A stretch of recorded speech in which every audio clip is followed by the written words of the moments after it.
Well, hello everybody, and welcome to another edition of the United Gamedom podcast. My name is Dennis, and this is episode 26. We are only two people this week. There's myself, and there's my co-host, the Angry Irish Gamer. How you doing, sir? I'm doing very well. Fortunately, it's my last day off the holidays, and I'm going back to work tomorrow night. Yeah, that sucks. I'm going back Tuesday, so. But the thing is, I'll be off. I'll only have to do the 9 hours, and then I'm off for another 3 days. So it's not too bad. Yeah, that's good. That's pretty good. So, welcome to the episode this week. Derek isn't here. He's gone to a charity event, I think. Yeah, so he's going to a video game tournament for charity, I believe, is where he's at this today. So he'll probably talk about that in the next episode. Yeah, pretty sure he'll have a whole lot to talk about that next week. So we'll see how that goes. Speaking of trips, speaking of events, you actually went on a trip last week? Yes, I basically just been stating about this over the last, several weeks now on the podcast, where I want to go to Edinburgh and to see the Distant Worlds Final Fantasy concert.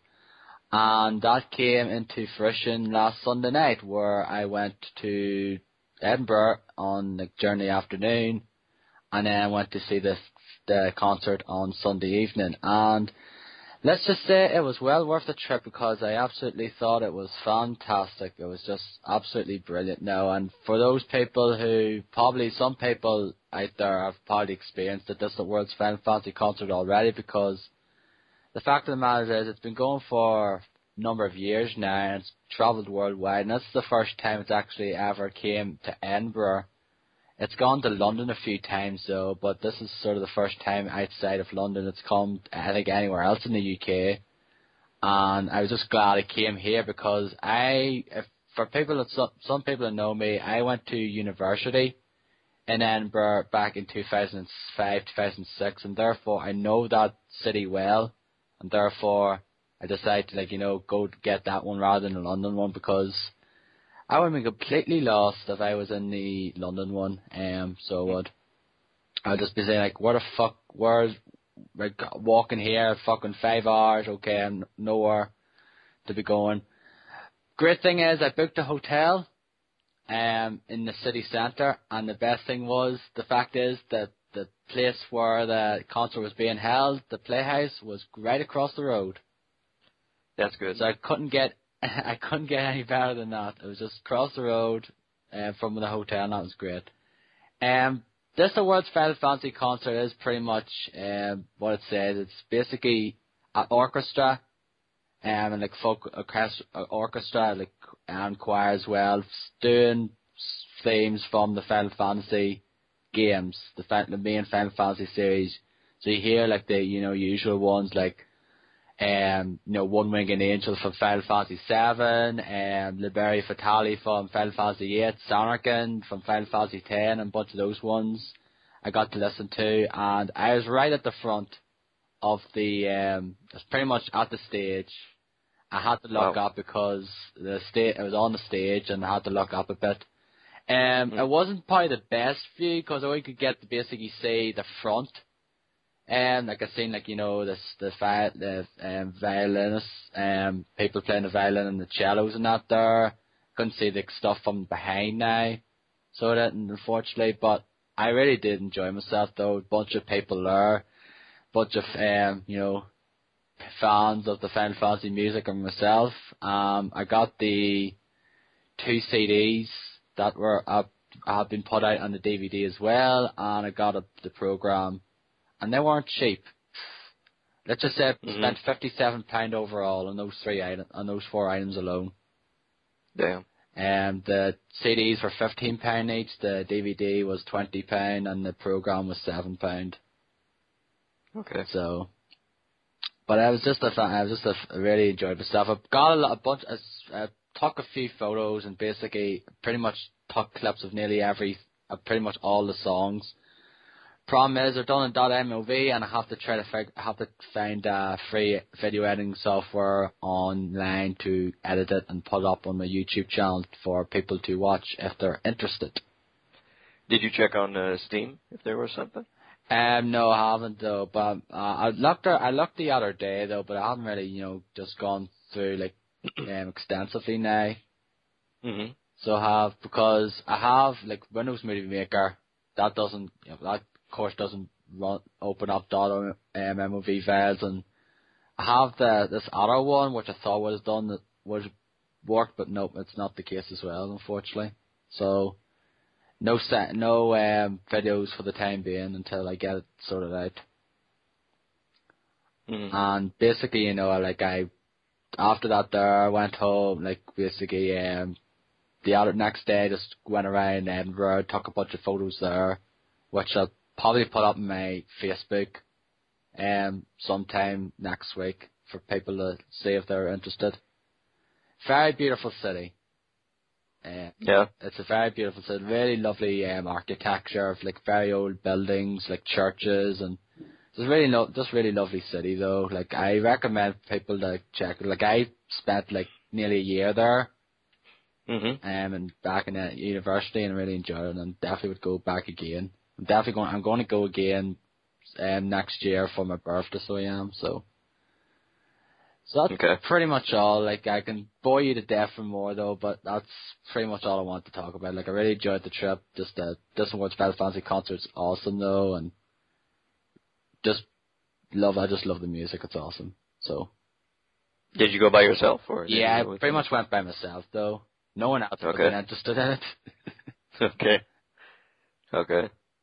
Oh, that's cool. I actually, the week before you went there, we had Video Games Live come to Montreal over here.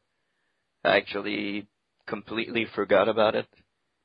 And when one of my friends tweeted that he was at the concert, I was like, fuck, that's right. Completely forgot.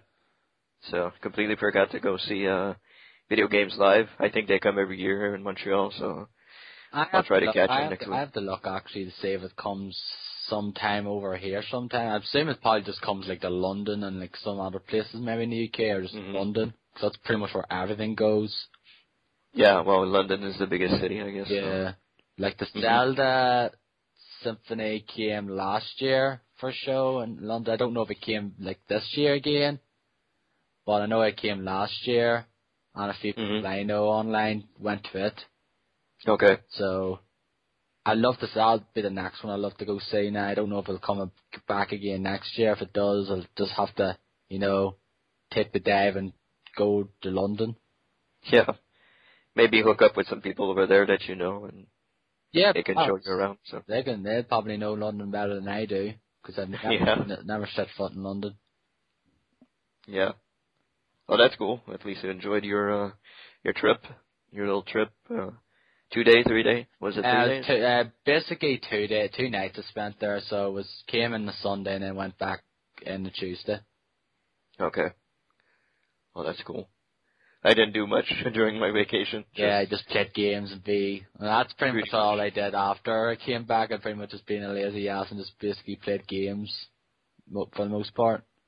Yeah, I went shopping on Monday. So, nothing was out and I wasn't playing much of anything, so I got that out of the way. Went shopping Monday.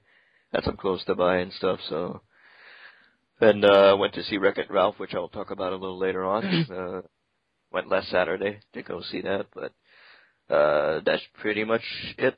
I haven't done anything else than stay at home and relax and play video games and watch movies and TV and stuff like that. And so we'll both be talking about a specific game because we basically played a bunch of it together this week. We already finished it. Yes, we already finished the campaign of it. Of course, it's Halo 4. It's the big release. So it was. Yeah. There's, of course, another big release next week. Yeah. Which I'm going to ask now, Dan. Like I think you said no, but are you actually how are you going to get it? I have no idea. I mean, if I see that the campaign has really changed and that, there's, they're promising everything that, that actually deliver on everything they promised. I might check it out. I'm not sure. If I do, it'll be on PC. But for now, no, I'm not getting it. For now, it's no, but it's not a definite no. I'll have to see how it is. Yeah. I have every Call of Duty so far. So. I have no interest in getting it whatsoever. I didn't get. You have no interest? No. I didn't get Modern Warfare 3. All I did was rent it just to play the campaign. And I just that's my fella. All I wanted was to play it, and that's it. Yeah. Yeah, well, if it's another 5-hour campaign, forget it. I mean... It's going to be 5-hour campaign, because that's pretty much the gist of it. Like, when was the last time a Call of Duty campaign was pretty long? 4. It was 4, pretty long. World at War, I think, was pretty long. Like, it had a bunch of levels, didn't it? Yeah, I think it did, yeah. And, so co-op, which was awesome. Yes. Which I really wish would do this. I like co-op campaigns. Yeah. That's pretty cool. And so Halo's done it. So you know, why can't Call of Duty do it? I don't know. Yeah, like most shooters do it now. Not very well, though. Some shooters don't do it very well, though. But they do it. Like you're never alone in Call of Duty. I mean, you're always with somebody else. So why not make it co-op? You know, even if it's only 2-player co-op. They just rather leave that for like the co-op modes, like the zombies or the Spec Ops, and like I don't mind Spec Ops because I liked it in Modern Warfare games, but I couldn't care less about zombies. Yeah, zombies is pretty much shit. I know a lot of people freak out about zombies. I love it, but I think it's pretty awful on my side. But we'll just have to wait and see. So Black Ops 2 coming out next week, that's the big release. I don't think anything else any big games are coming out. No, basically everything's released there has basically been sent there today. A horrible death. Yeah, everybody got out of the way, Halo 4 and Black Ops 2, so everybody just got out of the way. Yeah. So. And after that, there's not a whole lot. I think there's Hitman. There's PlayStation All-Stars, Battle Royale, which I'm indifferent towards. I think that's really it. Lego Lord of the Rings, I might pick up, and of course the Wii U. Yeah. The Wii U. And Far Cry. And Far Cry, yeah. Which, again, too. I'm not really... Yeah, couldn't give a shit. Couldn't care less, right, really. I'm not really a fan of the Far Cry. I'm sure it'll be different from Far Cry 2, but I played a bit of Far Cry 2. Not a big fan of it. Yeah, I don't really think I'm going to get any new games. Maybe Call of Duty, but besides that, that's pretty much it. Yes. I think I'm pretty much done for this year. Yeah, I think I'm pretty much the same way. There's a few handheld games like Paper Mario and that there. I'll probably pick up, maybe just get for Christmas or when in the New Year or so. But rather than that, there's nothing really. But are you still getting the Wii U? I still have it in pre-order though, but I'm not entirely sure yet. I might cancel it though. I said I might cancel it or something, but I'm just not sure yet. Okay. I'd like to get it though. Like the thing is though, if I cancel it and not get it though, I just wonder if it's going to be the same way with the Wii, where you couldn't get it for ages. Of course. I'm pretty sure it's going to be like that. I'm pretty sure it's going to be like that. Because basically that would be the best time for me to get it, because after Christmas and all that there, I wouldn't really have the money. For it now, so yeah, after Christmas, everybody's pretty much broke.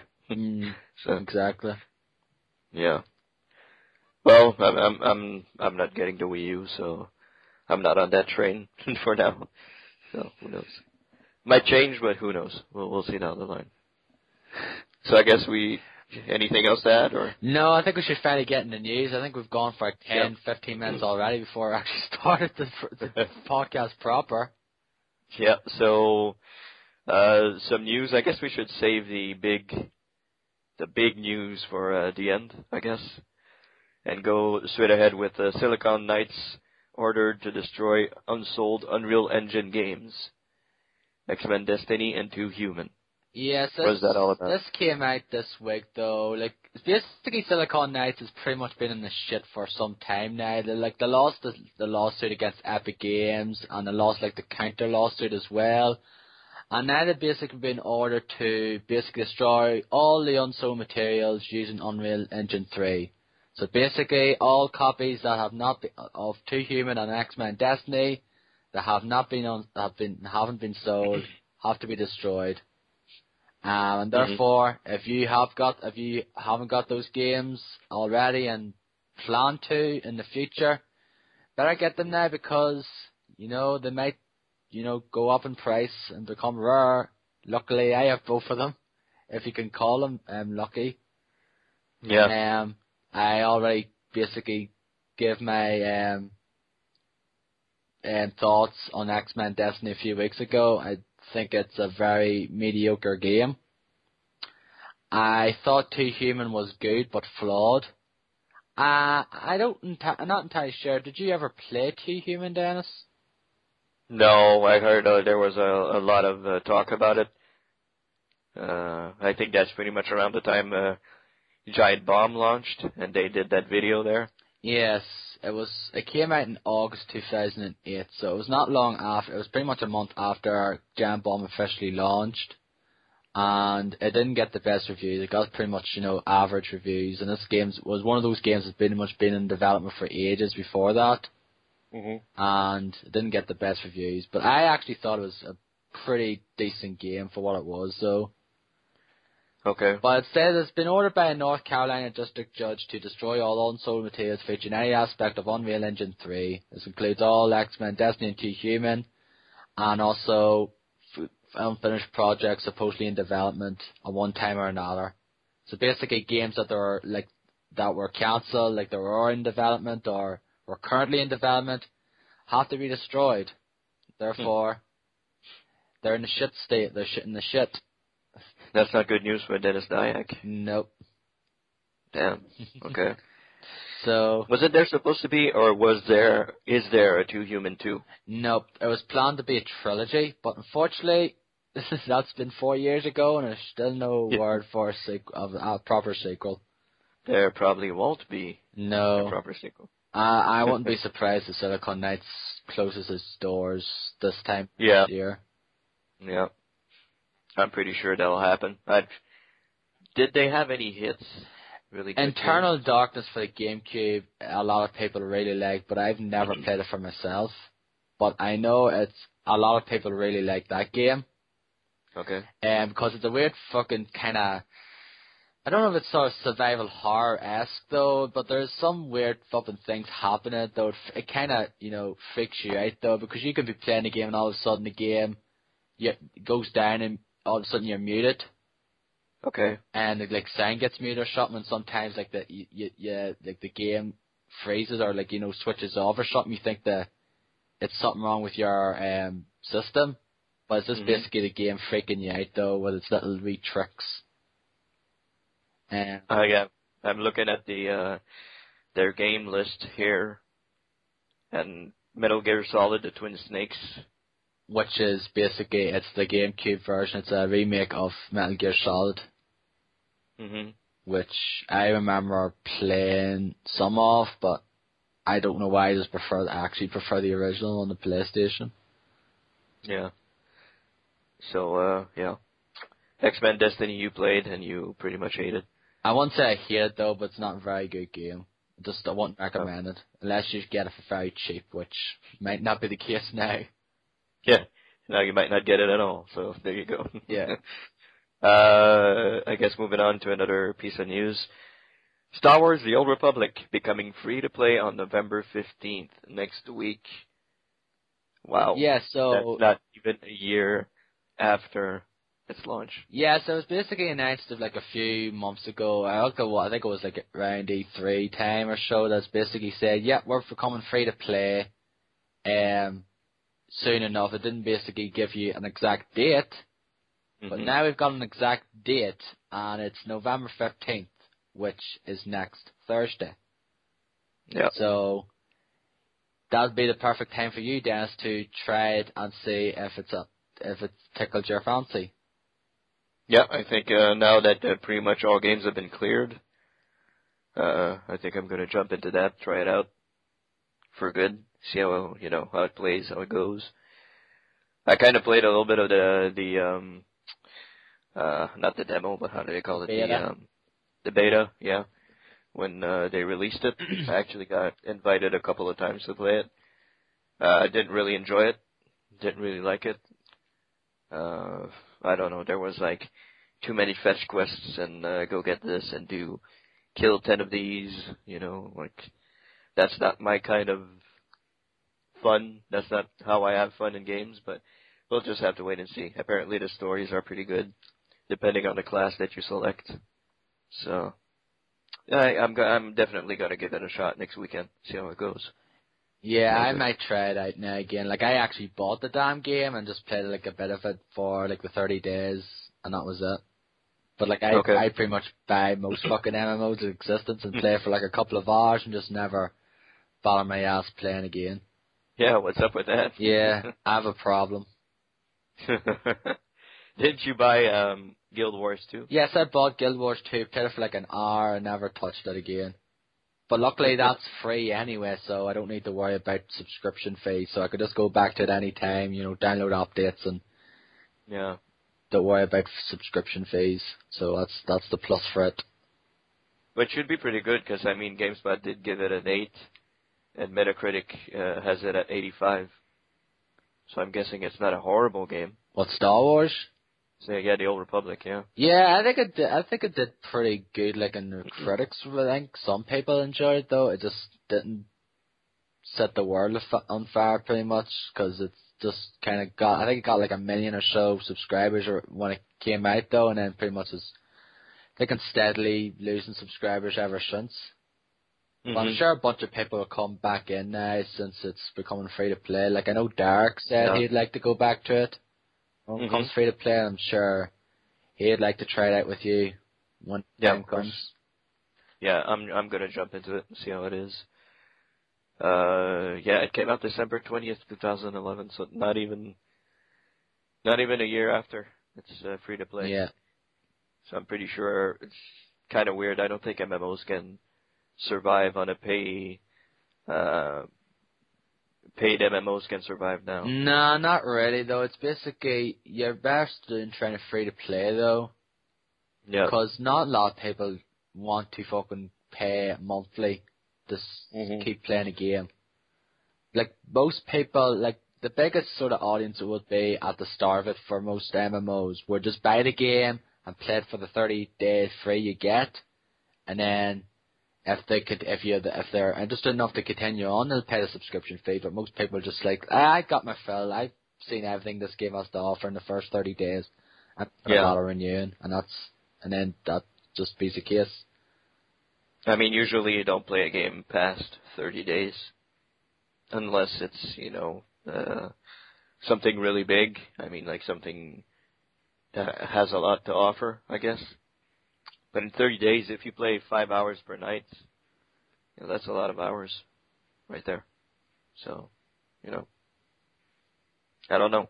I don't know. I'm in my opinion, I don't think paid MMOs can survive anymore. No, I think it's kind of basically a Dan breed, pretty much. Like the only one that still goes, like for the most part, it's still a subscription fee that's successful is World of Warcraft, and like it's been in the news recently that it's gained subscribers again for the last few months. I think probably thanks to the launch of Mists of Pandaria. I'm sure that's probably one of the reasons why it's gained a few subscribers again. People, came back to it and resubscribed to it. Didn't you resubscribe? Yeah, I resubscribed. Yeah. And again, played it for a number of hours and then just got bored. Yeah, that's crazy. But I didn't buy the expansion though, like I did like every other fucking time. Mhm. Because the problem, I don't know, this is the problem I have. Like I said, I've got all the expansions for World of Warcraft except for the new one. Yet I never accessed any of the expansion's content apart from, the races you get with them. Wow. So that goes to show how fucking stupid I am. What level is your highest character? 33, I think. 33 or in the 30s anyway. Okay. I've had that character 6 years ago. Okay. And what's the max? Max is I think 90 now, I think. Wow. Okay. That's crazy. That people are still buying subscriptions to World of Warcraft. That's pretty insane. That's insane. Yeah, I think there's been people who've been subscribed to that game since it came out in 2004 in North America. No wonder Blizzard is full of money. Jesus Christ. Yeah. Crap. Anyway, I guess that's pretty much it. I thought you're going to jump into the Old Republic when it becomes free? Probably will and try it out, though, once I get some of these other games out of the way first. Yeah. A couple of games to finish. Yeah. Other piece of news, I guess, before we get to the main event. Speaking of another MMO. Yeah. First Elder Scrolls Online gameplay video shown. Yes. So. I don't think you've seen this now, did you? No, I haven't watched it. No, it was shown this week. It was like a first video of the Elder Scrolls Online MMORPG, was of course based on the successful Elder Scrolls games. Has been unveiled. It's about 9 minutes though, and shows you the different areas and shows you gameplay and things like that. And then have certain developers telling you what the game has to offer. One of the more interesting things that came out of this, in that basically MMOs tend to have servers, and they tend to have different servers. They might have they'll have regional servers. They'll have a bunch of servers for Europe. They have a bunch of servers for North America, etc. One of those the different thing here is it will not feature shards in servers. Instead, all players will be housed on one server. This has been made possible through ZeniMax's mega server technology. Okay. So basically, it's going to be one giant ass server, and basically you can enter it in and play with your friends without having to find out what server they're on or whatnot now, which is quite interesting. And yeah, you can play as chooses one of 9 races in a class. You could play as the Nords, or you could play as a Khajiit, or Argonian, pretty much like the classes you've seen in the Elder Scrolls series. Okay. And of course, you'd be able to explore the lands of Skyrim, Cyrodiil, and Morrowind. So basically, if you thought basically explore all those areas from the Elder Scrolls series in one big MMO. And it's going to be set 1,000 years before the events of Skyrim as well. So, okay. That's pretty much what's sort of known about it at the moment, though. A few things known about it, though. Again, this is probably going to be one I'll get, and then basically play for it a bit, and then never touch it again. Yeah, I'm not getting it. I'm not. The concept is interesting, but that's not a game. Not really a fan of MMOs, and I mean I love Skyrim. I love Skyrim to death. Haven't played any expansion, but I really, really love Skyrim. But I don't think I would get back into I would get into a Elder Scrolls MMO. I don't think so. Yeah. No. Some people, I think some people were thinking of, wouldn't it be great if you can play Elder Scrolls Online, have a bunch of people around that? It's yeah, but this is the thing here. This is what it's going to be. But people, it's oh great, it's an MMO. You're going to get the same old fetch quests. Oh, we're going to have to get X number of potions or kill 10 fucking rats or whatever. Mm-hmm. Same old generic MMO things you've come to know and love from, or hate pretty much. Yeah. Come to know and hate. Yeah. I think.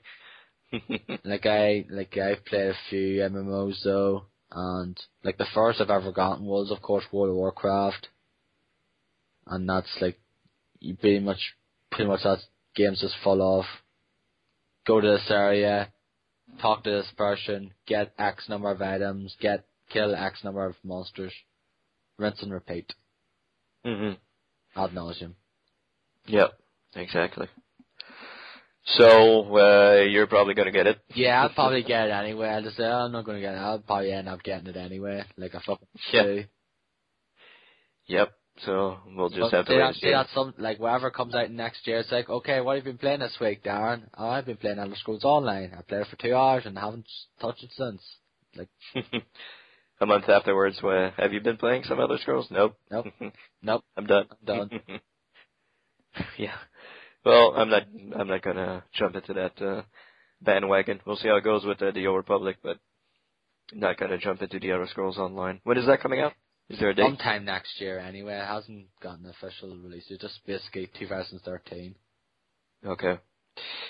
So I guess we should jump into the big news of the week regarding a certain game coming out next year. Yeah, it's a certain game in a series. I think it's coming out in spring, I believe. Yeah. Well, probably May. Yeah, probably May. As usual. It's done by a developer called Rockstar, I believe. Just a little game. Nobody would know that game. Yeah, I don't think so. I think it's called, was it GTA Grand Theft Auto 5? Yeah. No, Grand Theft Auto V. Yeah. Grand Theft Auto Victory. Yeah. Victory. Yeah. Well, yeah. So a lot of news about Grand Theft Auto 5 this week. So let's run you down on the news. What is it about, Darren? Yes, there's a lot of stuff here.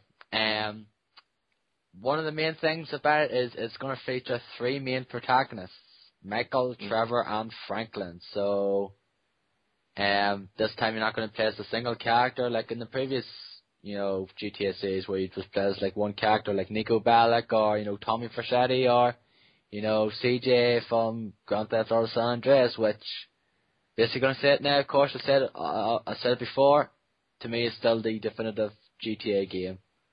Yes, sir. We might be in the minority for that there. There's a lot of people who really love 4. I think it's overrated.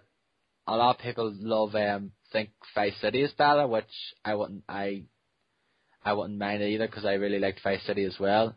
It's a great game and it has a kick-ass soundtrack. Yeah. But the interesting thing about this one is that each of them has their full story arc, though. But the thing is, you could switch between characters, sort of at any time, though. Like you can in certain missions, though, like you can be, in this certain section of a mission with one character, and all of a sudden you could just zoom out, Google Map style, and then switch to another character.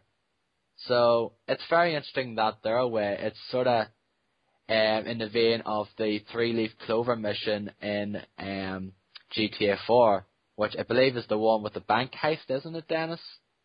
Yeah. Which I think the 3-leaf clover one. Yeah. Yeah. Which I think was probably one of the better missions in that game. Yeah. So it was. It was a tough one, but it was very good. It says, during game view, you'll be able to change between any of the lead characters at almost any time. A quick menu can be called up to switch characters. The camera pulls away into a Google Earth style vantage point and then drops into wherever the chosen character is. When you're not controlling the other characters, they go about their daily business, and you may be surprised to see what they are doing when you jump back to them. So it's kind of a Sims-esque Grand Theft Auto, I guess. Yeah. So you go from one character and all of a sudden you switch to another character while they're flipping having an office somewhere or whatever. That sounds complicated. I don't know. That sounds kind of complicated to me, but we'll have to see how it works. Yeah. It's basically Los Santos, of course. We'll know that there. Another thing is apparently it's going to be the biggest world in the series history, so even bigger than GTA San Andreas. Apparently, it's going to be bigger than GTA 4, Red Dead Redemption, and San Andreas combined. So, in other words, that is going to be a pretty fucking huge world. Yeah, it's going to be gigantic. Jesus Christ. And also, you can visit underwater parts. So, you can swim down with the fishies and whatever sea life is down there. You might find sharks and get bitten by sharks. Okay. And of course, there's like the playable activities. It's like these different ones. Yoga, is weird, I guess.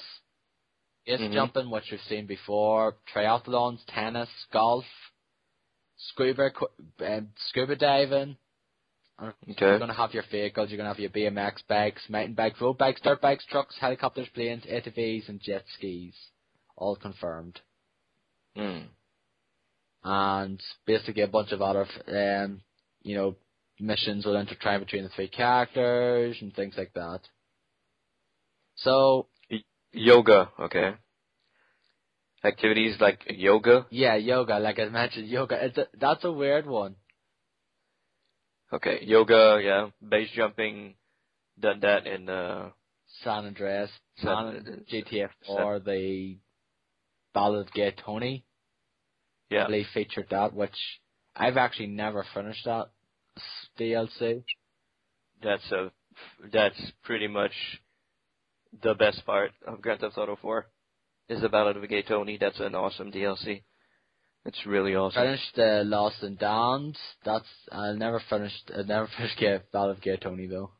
Yeah, that's not too bad, but triathlons, that looks interesting. Tennis looks interesting. Golfing also.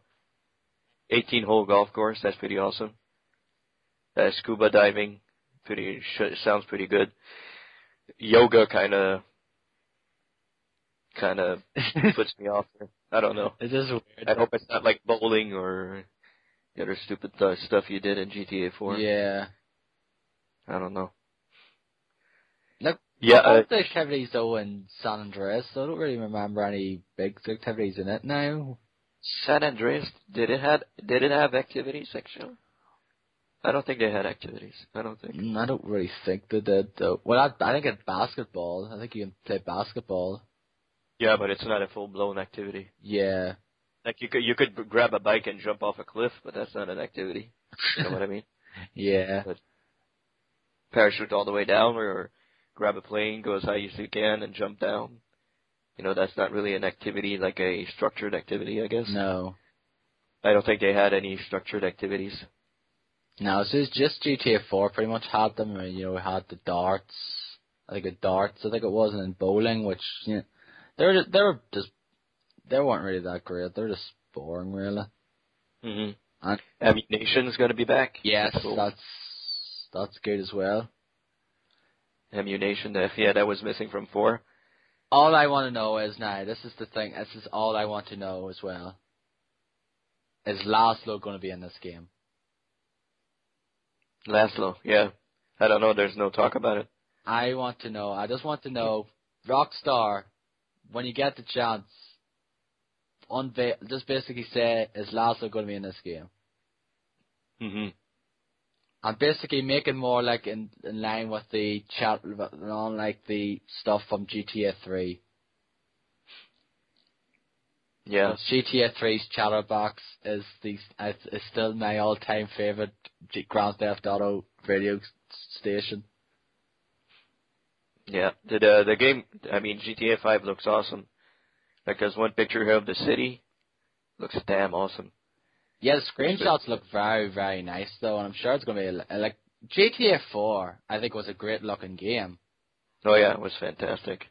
But it's just the revision Friday and things of it, in my opinion, let it down. It got boring doing the same kind of missions over and over again. That's true. So let's hope it's better than 4, I guess, And the trailer's coming out this week? Yes, I think. Which we'll probably talk about. Yes, it's coming out on 14th, so we'll talk about it in the next episode. Yeah. So big news of this week, a whole lot of Grand Theft Auto 4 details. 5 details, sorry. So that's a whole lot to think about and see how it's going to go. It looks pretty fucking huge, though. And the whole jump from one character to the next. I don't know if that's going to be more confusing than it is fun. But wasn't that the thing, remember, with the Watchdog footage back in E3? Yeah. Where they had a character and then it zoomed out to this other character looking over it. Mhm. Is it going to be something like that now? Well, if you read the article that you put up there, it's saying one guy's going to be driving the van, the other one's going to be sniping, and the other one's going to be piloting a helicopter. Yeah, and you could switch between them pretty much. Yeah. Which, Does that will this actually? I don't know if this is there going to be some sort of co-op? Can you do co-op with this sort of thing now? Or is it just going to have it's going to have its own separate co-op mode? Yeah, like 4 had. Yeah. And like Red Dead Redemption had.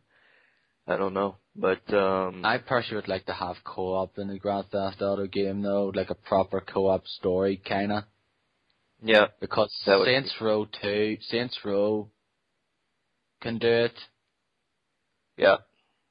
I know GTA Grand Theft Auto, like the Rockstar tend to go with more of the, single player story now, the serious story, but I like to have co-op, like sort of good co-op rather than, this, like most of the co-op modes they tend to have kind of suck. Like the multiplayer in GTA 4, was fun for a while though, but just got boring. Yeah. The multiplayer in Red Dead Redemption was better than GTA 4. Yeah, it was fun. That was pretty cool when you go to gang hideouts and flush them out and kill them all. Yeah. And stuff like that. That was pretty cool. If there's something like that in this here now, then I wouldn't mind, because that was enjoyable, that mode. Yeah, that was pretty good. I'm sure it would be something like that. If they do some things like that now for co-op in this, then that'll be fine. I'll probably get it on PC when it comes out, because I'm pretty sure it's going to be. It depends on if it comes out the same day on PC though. But if it does, I'm getting it on PC. Chances probably are it's not though, because Grand Theft Auto 4 didn't come out till like few months later, like a lack of months later. Yeah, that's true. That's too bad. That's too bad because I want to play it on PC. Yeah, basically, you can get it now. You can get it on PS3 and 360, or you can wait 6 months later, or whatever it is. Yeah, no, forget about it. I'll get it on 360 if I don't have a choice. Yeah. But, I'm not going to wait 6 months to play GTA 5. But looks promising though from what the information here anyway. Like I'm not going utterly fucking gaga now. Like I can't wait. Like I'm not going to go that way again. Like because I was so pumped for GTA 4. Oh yeah. Like it was coming out it came out in my birthday in 2008 as well. Like that was awesome. Mhm. Fortunately, I was stuck in a fucking shitty ass job at the time and didn't really, like I did play through it though, but like I just, like right that time during my life, I was just really in a shit place because of the job I had. Mhm. I maybe should try and go back and play it again though. I might actually appreciate it though, because maybe I didn't really, properly, Yeah. Maybe it's the place that you were at that time. Yeah. I was thinking of getting it. I was thinking of buying it like it was on sale this week on Steam. Like the game plus the 2 expansion packs. I was thinking of getting it, but I held off. So we'll see. I don't know. Speaking of which is on sale, get that Back to the Future game, $5 on GOG.com. Yeah, I have this podcast. I have the window open right here. I just have to sign up and buy it. Yeah. So buy it. $5. Yeah, $5 is a pretty good steal. Yeah, it's great. Like I think I paid like £6 or so, £6-8 when it was on sale there last year. Mhm. So for $5 that's a steal. Like it's not gonna be as good as Walking Dead, because Walking Dead is the better game. Mhm. Because it's like this year now, but it's still a very enjoyable game in my opinion. Okay. Yeah, I'm definitely gonna buy it after we do the podcast here. So I guess that's it for news. Yes, I don't really think there's been anything else though, from what I can gather. It's pretty much like GTA 5 was pretty much the big thing this week, of course. Yeah. Everyone's going to talk about it ad nauseum. Yeah, exactly. So I guess we should dive into what we've been playing. I'll let you go first, since it's just us two here. So yeah, and the fact is, we've been playing two games. Well, one game we're playing together though, but basically we've been playing a bunch of the same game as well. Like three games in our list we've played a bunch of. Mhm. So I haven't really played that much this week apart from other weeks, so I've only been playing 4 games. We'll Yeah. leave one to the last till we get to you when we play it and we discuss it there because we're basically playing it together co-op. Yeah. And we'll give you our thoughts in it. And Mhm. let's just say if you're a Halo fanboy now, you might not like what we have to say about it. No. Certain points now. We're not Yeah. going to say it's a shitty ass game now, but it's No, not. it's not. It's not all positive. No. So We're not IGN, so. no, we're not IGN where we give every fucking game a 9 or above, every AAA game a 9 or above. So Yeah. that tends to be the case with most of them things. Well, except for Resident Evil 6, I didn't get a 9, but I did get higher than most places. So I got 7 there, whereas it got like a 4.5 in GameSpot. So. Yeah. But anyway, first of all, I downloaded and played about an hour or so of Okami HD, which I know you watched the quick look of, and you said, I don't see the appeal of this game. Isn't that correct, Dennis? Yeah. I don't see. I watched a quick look, like the brief quick look that they did, and I really do not see. I didn't see it back in 2008? 2006 it came out, though. 2006. They were completely wrong with their dates. They said, I think Brad said 2004 or 5 on the quick look, and I said, nope, you're way off. Yeah, I wasn't a big fan back then, and I watched a quick look, and it was like, man, nope, that's not my kind of game at all. Not my kind of game at all. So, I know you love it, so. Yeah, I love that game. It's one of my favorite games of all time, and I basically had to get this HD version because I love that game. And like I got the Wii version, I was planning to play through it again, but the problem is the Wii version is not. The controls are not the best, especially with the Celestial Blush. Like especially with the Celestial Blush, you think with the Wii remote it would work perfectly. Not the case. Because even doing simple brush strokes to do the power slashes, it won't work half the time. It's just basically, it tended to work about 50% of the time. Kind of like Kinect. Yeah. Games that like get there, if you watch Kinect quick looks and play Kinect games, it tends to work about 50% of the time as well, so.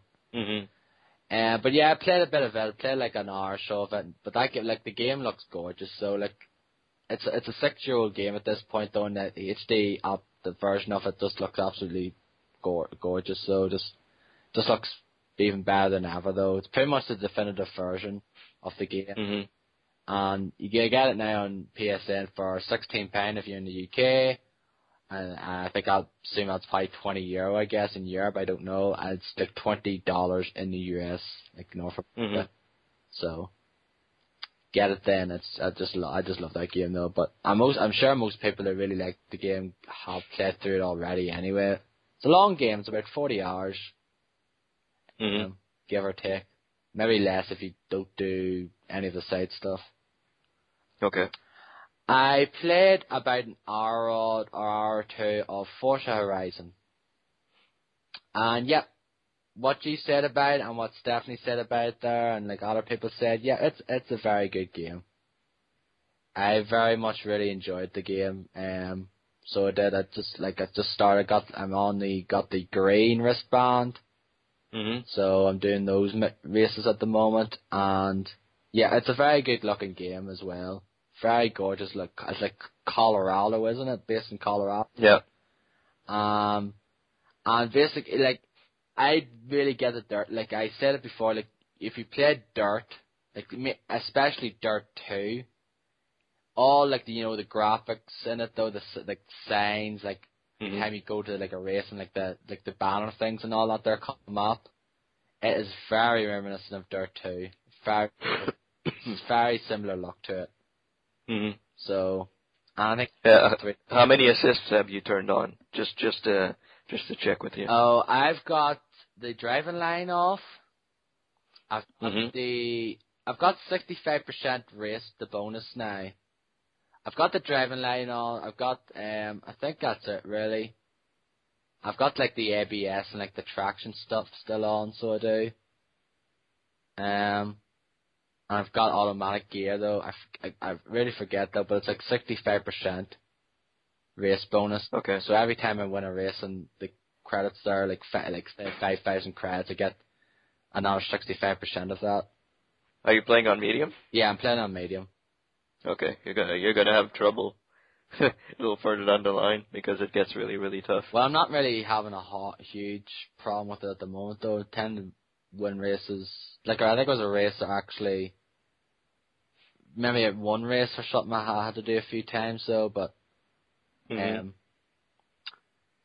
think that's pretty much all there. Like I'm just fucking muddling up here now, trying to put incoherent and basically trying to put together incoherent sentences here. So yeah. It's a good game, that's what you wanted to say. It's a very good game though, like I really enjoyed it though. It's like I was going to get it down the road, but I wanted to get it then because of what you said about it and stuff, and the great feedback it's been getting from a lot of other people as well. What do you think of the soundtrack? It's good for what it is though. Like I'm not really personally a big fan of some of the stuff in it though. Like I'm not huge into, drum and bass and dubstep and stuff like that now. So like there's a few tracks I like though, but not. There's three Nero songs on there. Oh, I don't think I've heard any of them yet. I've heard like that. Was your favorite one is on there? Your favorite Nero song? Oh, what? Promises. I know you don't like that one. No, it's not that one. It's not that one? The fuck was it? It's the one.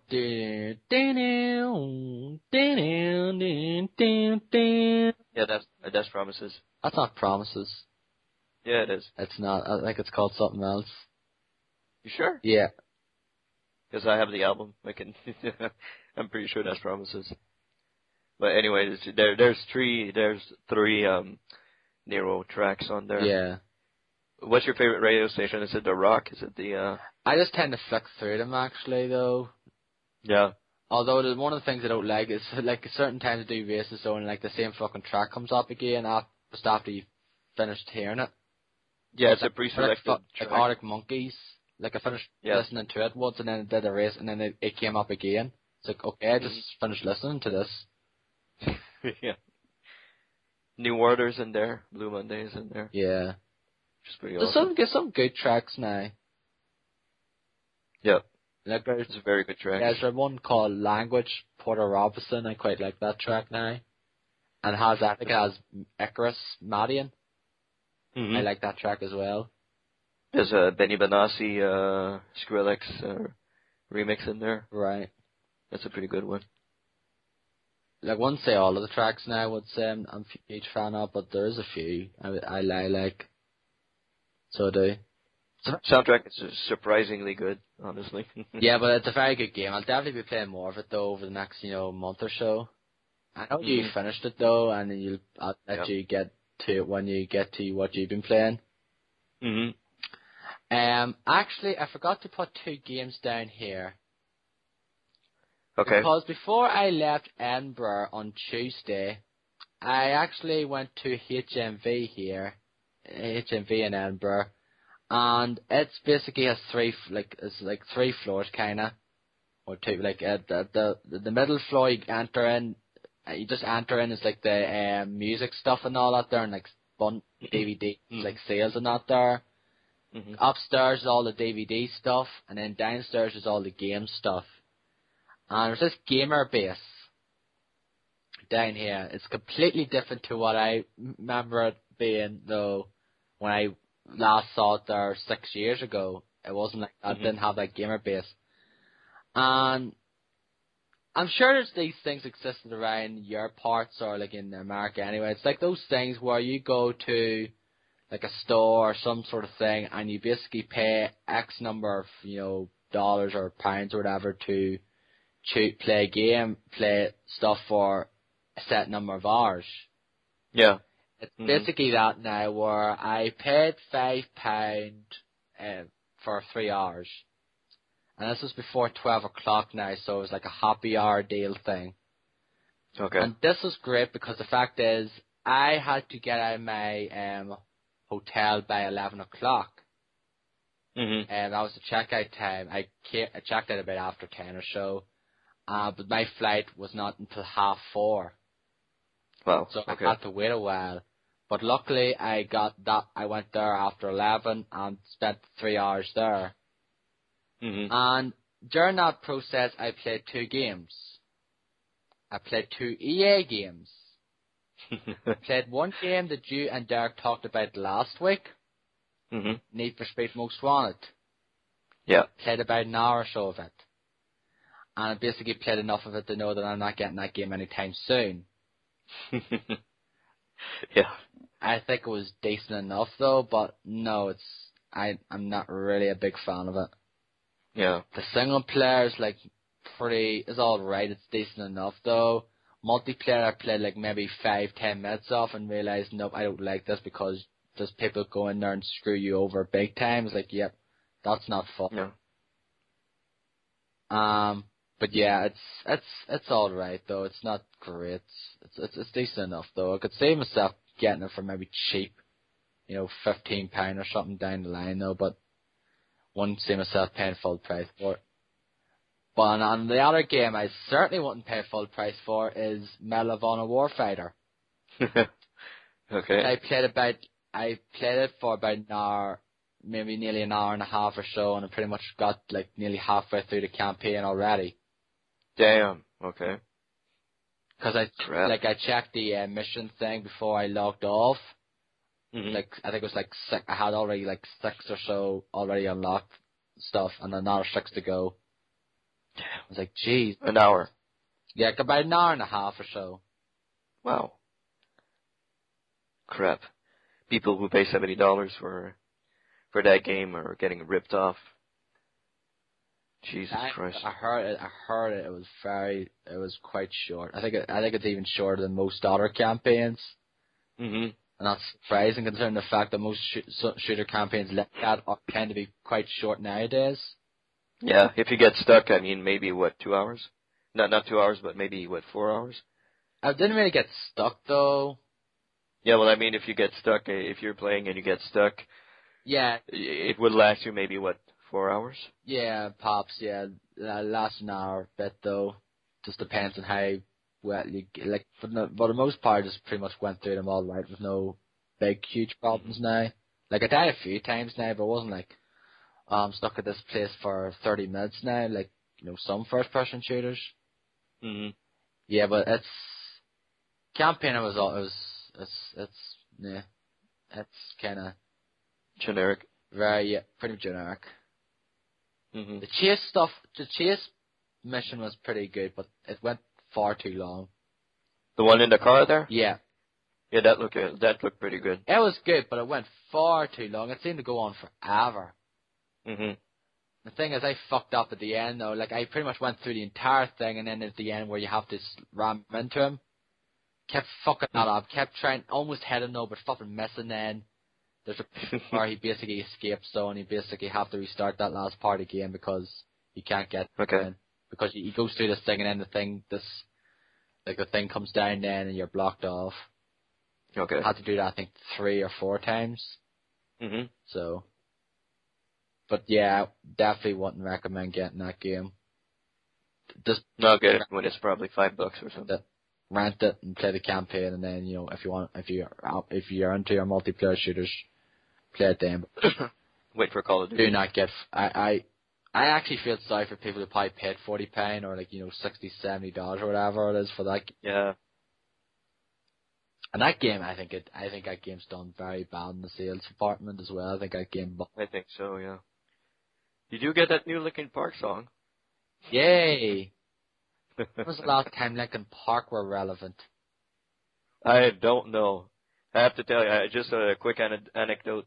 I was playing NHL 13 yesterday, and they put dynamic ads on the boards, which I think is okay because, in hockey you have ads on the boards. Yeah, here like in that's the North same America. way with like football and all those kind of sports as well. Yeah, football has like dynamic ads as well when you're in the pitches. Yeah.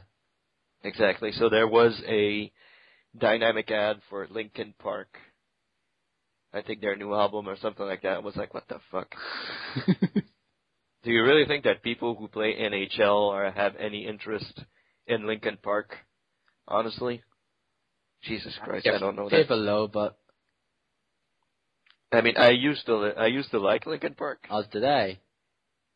but now ever since they started doing that electronic garbage music that they do now, Jesus, that's horrible music. That's horrible music. I can't understand why they went that direction. I do not understand. Like, I went to see them 3 times live. You know, I mean, I really enjoyed their first couple of albums. Like, they were really good up until what was it, Shadow of the Day, I think. That was their 4th album, wasn't it? Yeah. Starting there, they started to get a little bit too electronic-y, but they still had a little bit of guitar and then a little bit of But after that, fuck, man, it got really, really shitty. Like, people are going to say, oh, they were never good, they were never relevant. Like, you know, because it's cool to bash on something that's popular, you know? Yeah, of course. Like people bashing on Justin Bieber or stuff like that, you know, One Direction. Yeah, okay, they don't make the best music in the world, but, you know, people bash on them because they're popular. Yeah, like I fucking bash on them because they're popular, but the fact is I think their music sucks anyway, like. Yeah. Like, it's just generic music. It's just like, you wouldn't, like, that's the kind of music you're not going to remember 5 years from now. Exactly. Well, maybe Bieber, but I don't think One Direction's going to stick around. I don't think so. Maybe Bieber lasts 10 years. If we're still here 10 years from now, you and I, Dennis, I'll be surprised. Yeah. Yeah. Will be surprised if he's still around 10 years from now. If he's still relevant 10 years from now, that will surprise me. But, you know, I mean, Backstreet Boys and NSYNC and all those guys, you know, they were relevant for, 5 years? Yeah, for a few years, and then they've gone away now. Yeah, people still remember them, but I mean, you know, you still hear a song from them and you're like, oh yeah, Backstreet Boys, or, you know, stuff like that, but, yeah.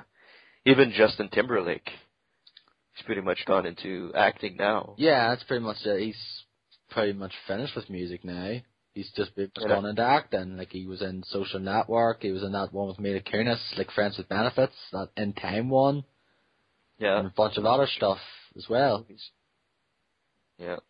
Well, I mean, he's a pretty good actor, but I actually enjoyed his album that he did, his solo album. It was pretty good. What, the first one? Because I think he did a few. Didn't he do just one? I'm sure he did 2. Really? Okay, yeah. That could be. It's the future sex love sounds. I think that was the second one. Yeah, that one was pretty good. The first one I think was called Justified or something. Oh yeah, that's true. Yeah, you're right. The first one wasn't that good, but the future sex love sounds, that one was really, really good. But anyway, that's a little sidebar into music. Yeah, the tangent now. Well, tastes, I guess. Yeah. But yeah, I liked Linkin Park back then as well. Like their first few albums, like I liked Hybrid Theory and like Meteor, and like I like a few songs from Minutes to Midnight, I think it's called, their third album. Yeah, that's it. Yeah. Yeah, other than that though, I stopped listening to them then. Yeah, after Minutes to Midnight, they started doing that electronic music, and it's really, really horrible. I do like A New Divide though, the song for Transformers: Revenge of the Fallen, but that's probably the last song I have theirs I liked. I don't even remember that one. I'm not going to I know they do all the Transformers music and all the Medal of Honor music, and it's kind of weird. I don't know. Yeah, but they're not really relevant. They're definitely not as popular as they once were back in when they broke out though, like in early 2000s. Yeah. Yeah, you're right. They're not really relevant now. So same with well, you probably said they were never relevant. Nickelback. Oh God. Well, I know they were popular. I mean, they made. I don't like their music. I don't like this singer at all. But I really don't like his voice. I really do not like his music. I do not know how people listen to that music and find it good. I really don't know. I actually liked Nickelback back in the days. We actually went to see him in concert here back in 2002. Okay. But it wasn't like just them now. It was like it was like a day festival thing with a bunch of bands now. They were one of them. There's probably 2 or 3 songs that I find okay. Like This Is How You Remind Me. I think that's a pretty good song. I like Hero. But it's fucking played to death though, How You Remind Me. Yeah. And Hero that he did with the singer from Saliva. Saliva, yeah. I fucking forgot his name though. His name escapes me. Yeah. I don't remember his name. But I really liked that album. That song was really good. I like the what is it? Rock and Roll Star or something like that? Rockstar.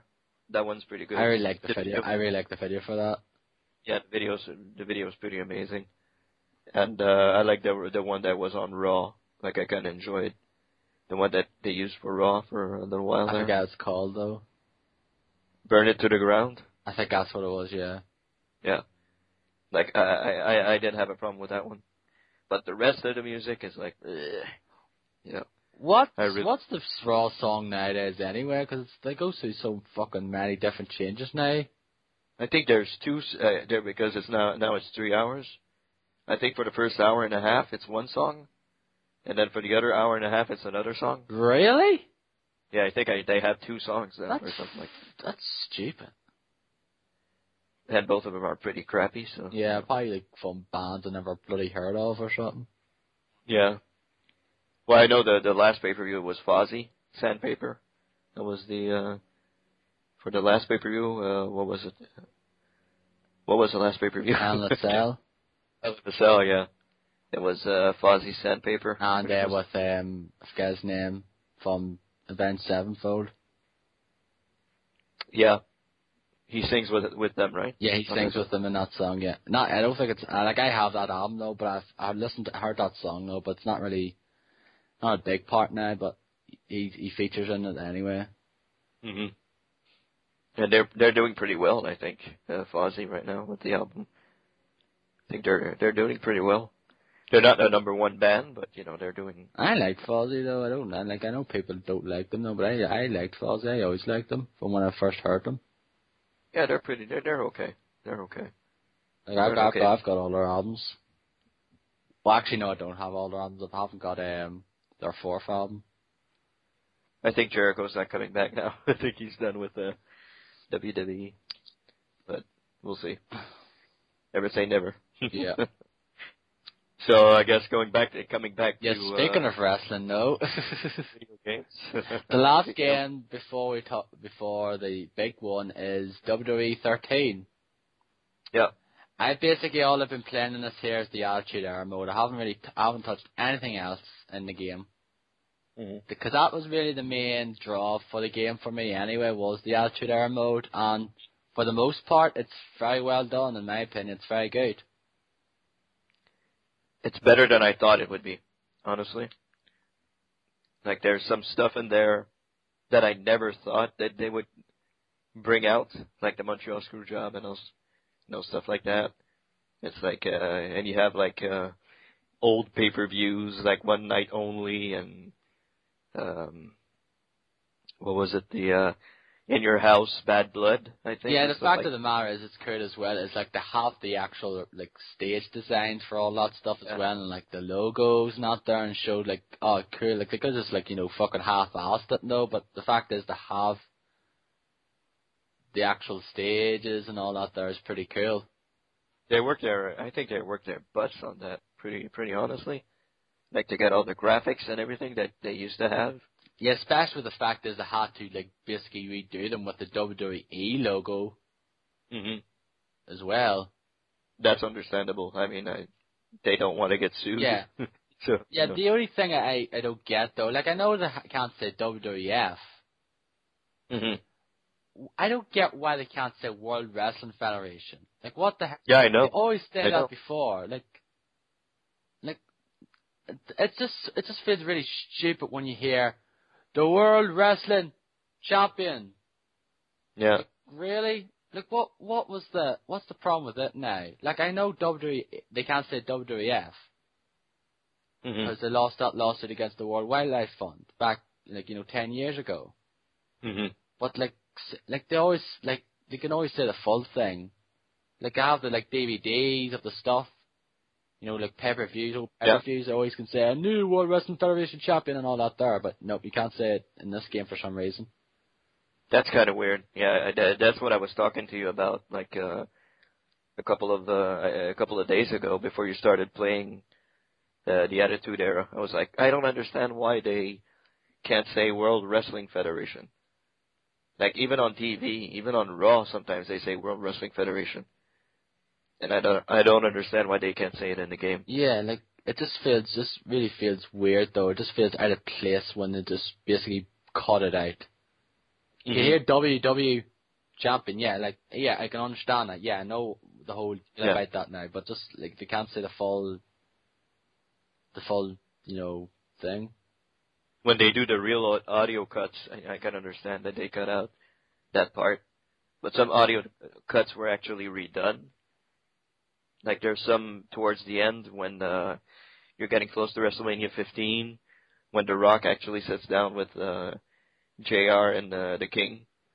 And I think it's The Rock that redid his lines for that, because he actually says WWE Champion. Yeah, there is a bunch of that throughout the game as well, though. Like Jim Ross and Jerry Lawler, all some of the stuff that they say, and that's like they say WWE Champion, all that there. Like, that's done just to coincide with, of course, the game, though. But there is some, original audio from the events as well. For example, where Vince McMahon, after the Screwjob 2 at Survivor Series '98. Where he basically goes seeing is believing, all that, that speech he does after the match. I find that stuff pretty cool. Yeah, that's pretty good. That's pretty good. That's very well done, in my opinion. And the video packages are really, really cool. Like, they show you a little bit of video sometimes before matches and after matches. Certain videos they have before. Yeah, they pretty much have a video package for whenever you get into a new section. When you start with, you start with DX, and then when you get to the Austin one, though, and then you get to, Brothers of Destruction, Rock, Mankind, WrestleMania 15, etc. And the final video package is really, really nice. It's really well done. When you finish WrestleMania 15, it's really, The Rock versus Stone Cold Steve Austin, which is the final match. Well, not really the final match, it's a hidden match, but it's... Yeah, I know what the hidden match, the bonus match is anyway. Yeah. It's the SummerSlam. Well, it's the one I know one of them is the SummerSlam match between Taker and Bret Hart. Yeah, and Shawn Michaels is the referee. Yeah.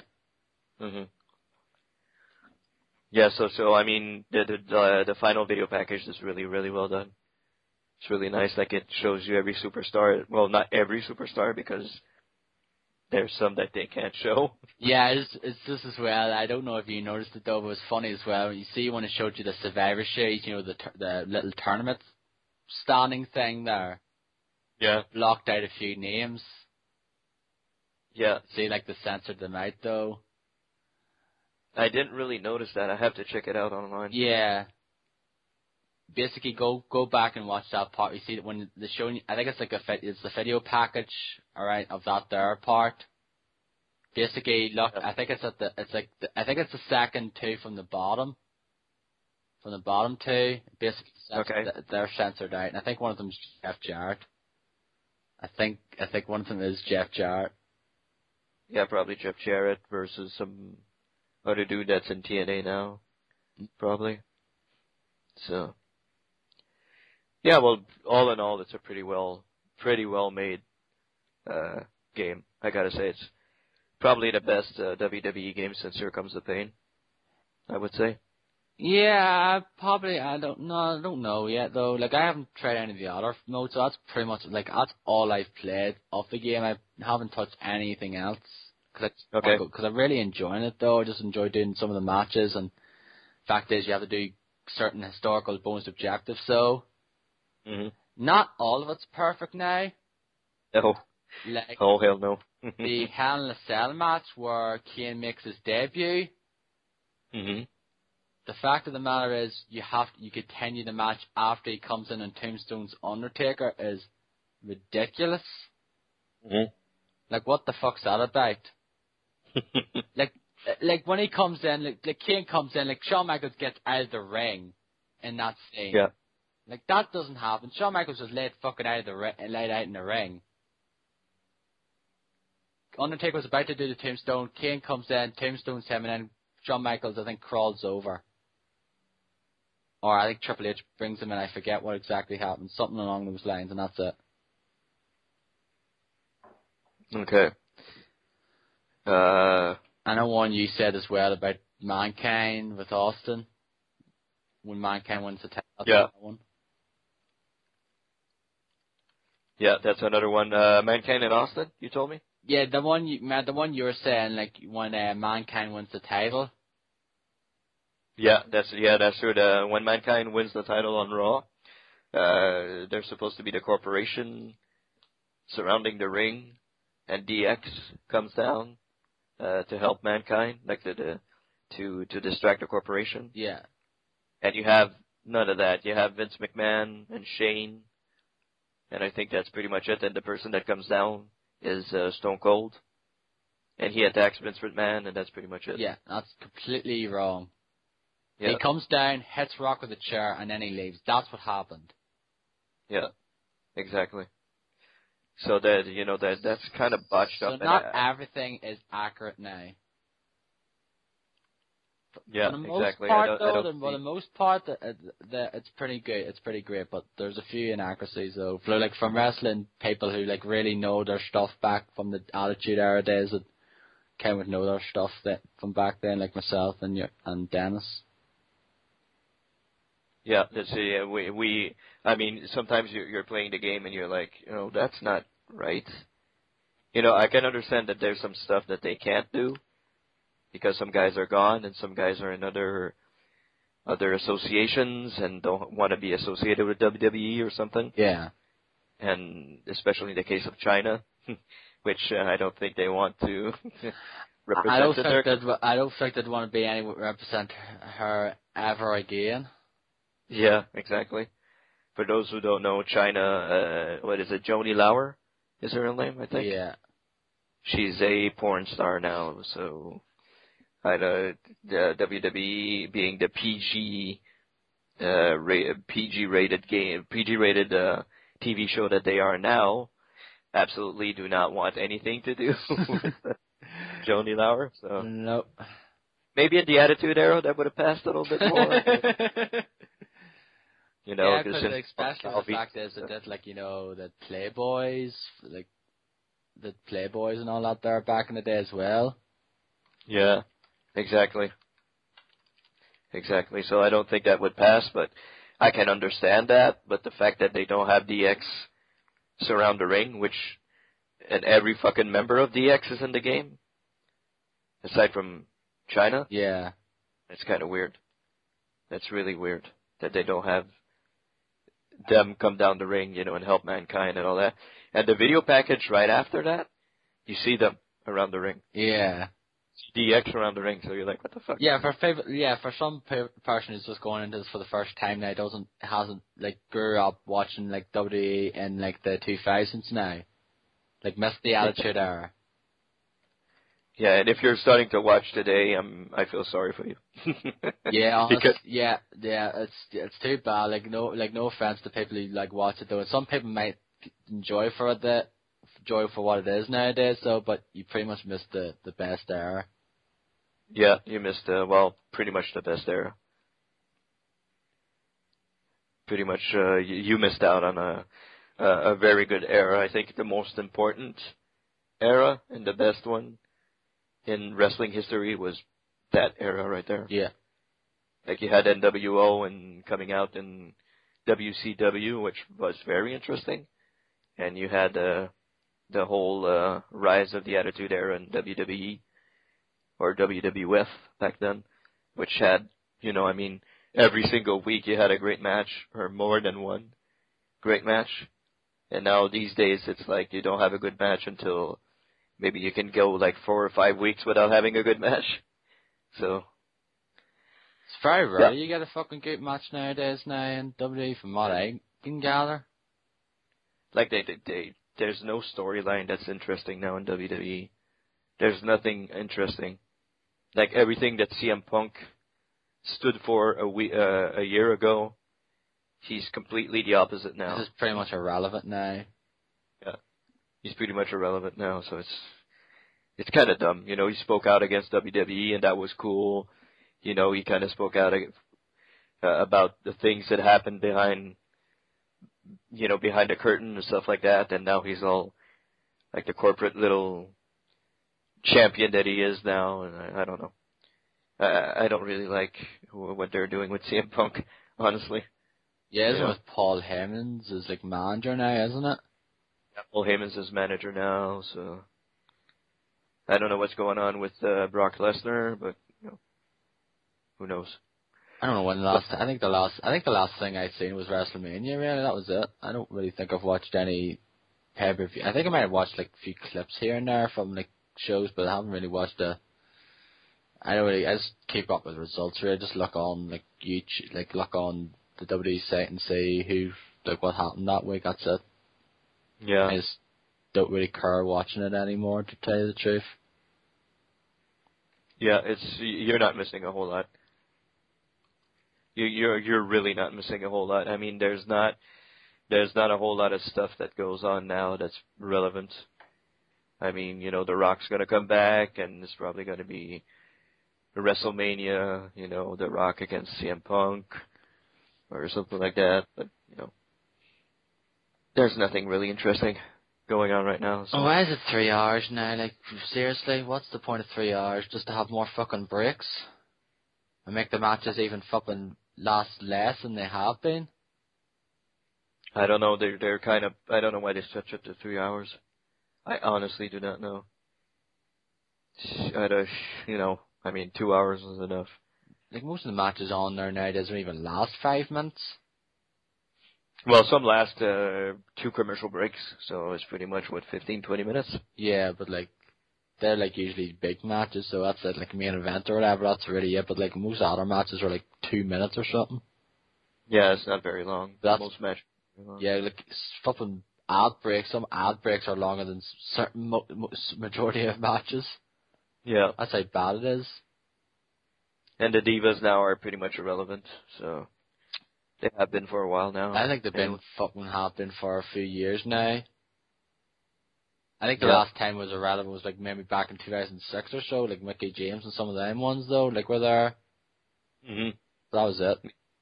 Stratus, stuff like that. Yeah. But they're pretty much gone now, so. Yeah. I don't. Mickey James is in TNA, so. Yeah. I think that's pretty much irrelevant. TNA's divas, they're not called divas. I can't remember. Knockouts. They're called. They're more relevant than WWE's divas, honestly. So. Yeah, and the fact is, they keep coming to and fro from fucking one. Like Gail Kim, she was in WWE, and then she went to fucking TNA. She came back, and I think she's back to TNA again. Yeah. Yeah. Exactly. Like they come back, they go. They come back, they go. She'll be back again in 2 years' time. Yeah, and then she'll be away again. That's kind of dumb, to be honest. I don't know. Like, TNA is no competition for WWE, but, it's not like WCW used to be. But anyway. But wrestling's not as popular as it once was now, either. No. Like, UFC is pretty much the main sort of thing nowadays for a lot of people. Yeah, UFC's the big thing now, so. And UFC is getting a little bit like WWE, like entrances and, I mean, yes, they do hit each other for real, but, I mean, it's not like it used to be. UFC, it was much more violent than it is now. That's for sure. Just like WWE. Yeah, exactly. So, nonetheless, you're still enjoying WWE 13? Yeah, I'm You like really it? enjoying it though. I do like the whole package. So like the gameplay part is, I think, is an improvement from what I played of it last year. I hated it last year.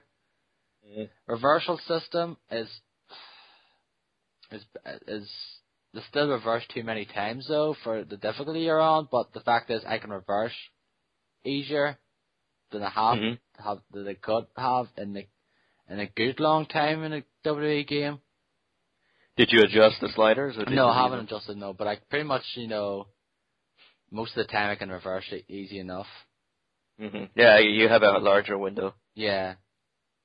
I didn't touch the sliders, and I can easily reverse. Yeah, easily reverse. Cause the last few fucking years it was just getting worse and worse, where the fucking window was just so fucking minuscule. You pretty much had to hit it just in perfect fucking timing. Yeah. But now you have that also sometimes now also. Sometimes some superstar will go into a rage mode, like you can't fucking reverse anything. Like you press the buttons and you're pretty sure you press them at the right time, Right. but you still can't reverse it. It's kind of, I call that rage mode, like you can't fucking reverse anything. Right. That I fucking hate, but that doesn't happen too often. Yeah, sometimes you try to do things they can't, and they pretty much reverse all of your moves no matter what you do. That there still bugs me though, but at least I can learn to reverse back though, rather than fucking they reverse 90% of my moves and I can't do anything about it then. I know it's a game, but in real wrestling that never happens. No, you don't see a fucking match consisting of fucking reversals. Yeah, you never see. Yeah, I mean you never see that. It might reverse once, and that's pretty much it. But you never see yesterday. I think I did it 7 times. Like me reversing him, he reversed me, I reversed him. Yeah. Jesus Christ, come on now. I don't know. Anyway, so anything else you want to chat about? No, that's pretty much all I've been playing. A bit of a long tangent there with wrestling stuff and that there, but as I said, I do like WWE13. I probably do think it's I'll probably go play some of the other stuff though anyway. I want to try that universe mode, because I know you really liked it last year. Yeah. I enjoyed still this year also. I want to try that stuff. I want to try to get into some of the creation stuff, like the story and out there stuff as well. Do a Time Rock. Yeah, Time Rock 3. Yeah. I kind of want to get into that too. It takes a long fucking time though. It takes really, really long time to get something good. I mean something relevant going. It takes a really long time. So. I actually was starting up and doing something in the 2010 when that whole story creator thing was introduced. Yeah. Well, I was going to do a thing with have Chris Jericho and Undertaker feud or something like that, but then just never panned out. Okay. And now you can download so many things from, you can download the Hardys and Kurt Angle. Do they come with movesets now? Because I remember that for the first time when you can do that, you download them, but they didn't come with movesets. But they're pretty much, there are movesets that you can give to the superstars. Guys like Kurt Angle, they already have a moveset in WWE 13. They just don't call it Kurt Angle. There's the same thing for the intro, the entrance. Right. They'll have Kurt Angle entrance, but they don't call it Kurt Angle. They'll call it U.S. Patriot or something like that. Right. So there's even an NWO entrance that I saw, because I was looking for an entrance for I created the 3-man band, which is popular now in WWE today. It's Heath Slater and 2 other guys there, Jinder Mahal and another guy. And I tried to, create that, and I saw that there was the NWO entrance, black and white, and you see Hogan come out and the guitar thing and all that, So, they don't call it NWO, they call it 301 or something like that. Yeah, they just have those certain generic names pretty much. But I'm pretty sure you have movesets for Hulk Hogan and Razor Ramon probably, and other guys like that. So they don't come with movesets, and you just basically download a wrestler, I take it? They might come with movesets. I really don't remember. I know you can download movesets, but I really don't remember if they come with movesets, though. Yeah, I probably doubt it, though. But that was one of the things when I was downloading, when that came into fruition, and, I think it was 2010, 2009 or something, where you can download those stuff, but they just didn't come with movesets. You have to basically put your own movesets in, which I'd rather just not do that, though. I'd just rather just download them, have all the movesets, all done and dusted, though. So, I just want to download the wrestler and, use them in, my universe mode or whatnot now. But anyway, I mean, still a pretty good game. There's a whole lot to do in the game. That, create the story, and I like Universe a whole lot. I pretty much sim everything, but, I like watching sometimes the matches that happen. There was a championship scramble match that I just watched, a couple of days ago for the World Heavyweight Championship. That was really awesome. The way they simulated it. You never see something like that today in WWE. You'll never see a championship scramble match these days. You know what that is, right? Yeah, I know what a scramble match is, yeah. So you never see that today. And that would be fucking awesome. Honestly, if they would do a match like that, that would be awesome. They did them a few years ago. Now I don't know when the last time they did one now. I mean, that's cool. The belt can change hands 50 times during the match, and the person that has the belt, that's the champion at the end of the 15 minutes, is declared the champion at that time. That's pretty much the hardcore battle royal back in WrestleMania 2000. That was kind of the first one in WWE. That was kind of the first, you could say, kind of scramble match. Yeah, that's true. But that's really awesome. They do it in the game. They do a ton of things in the game that they would never do on TV. They have an Inferno match and an I Quit match in the game now, don't they? They haven't done them in a while. They haven't done an Inferno match since how long? I think it was 2006, I can believe, from what I can get. I could be completely wrong now. Did the WrestleMania match with Edge and McFoley? That was a hardcore match. It was a hardcore match? Yeah. Okay. No, I think the last one they did was Armageddon 2006. I think Kane versus someone. MVP, I believe. Oh, yeah, okay. Yeah, could be. Because there might have been one after that, though, I don't know, but... Yeah, they don't do that anymore. When 2006, they were still rated, what was it? Rated, not R, but, rated, PG-13 or something like that? Yeah, it's still kind of, they get together. Yeah, it did get still stuff. It wasn't as PG as it was nowadays. No, it's still a bit graphic, I guess. So now it's really, yeah, we're back in the 80s. We're back in the Hulk Hogan days now. So, no blood, no violence, no nothing, which is pretty boring. Anyways, is that it for your games? I guess I'll jump right in. Yeah, just get into it. Jeez, that's 20, 30 minutes on fucking one game. Tangent. Yeah, but no, sorry about that. Before I move on, though, there's one thing I don't like about it. I don't like the fact, I know you can turn it off now as well, but I like to keep it turned on, but I wish you could just, you could bust people open when you hit them with a chair rather than just beat them down to the head and then they bust open. I find that silly. I don't know why. I just find it stupid. And that's true. You can do DDTs and they bust it open. Yeah. They bust open. If you walk on the head though and basically hit them though, sometimes you do hit them though and they do bust open, but it's for the most part you hit them with a chair or a certain weapons, and that tends to be the case, but not with punching them down or whatever. Yeah, a punch is not gonna split. Or or a bulldog. Yeah, yeah, exactly. So. But anyway, go on now. I fucking talked too long here. Okay, so I played some WWE 13 also. I finished the Attitude Era game. Well, the Attitude Era mode. I'm now in the off-script stuff. which includes like other superstars from that era.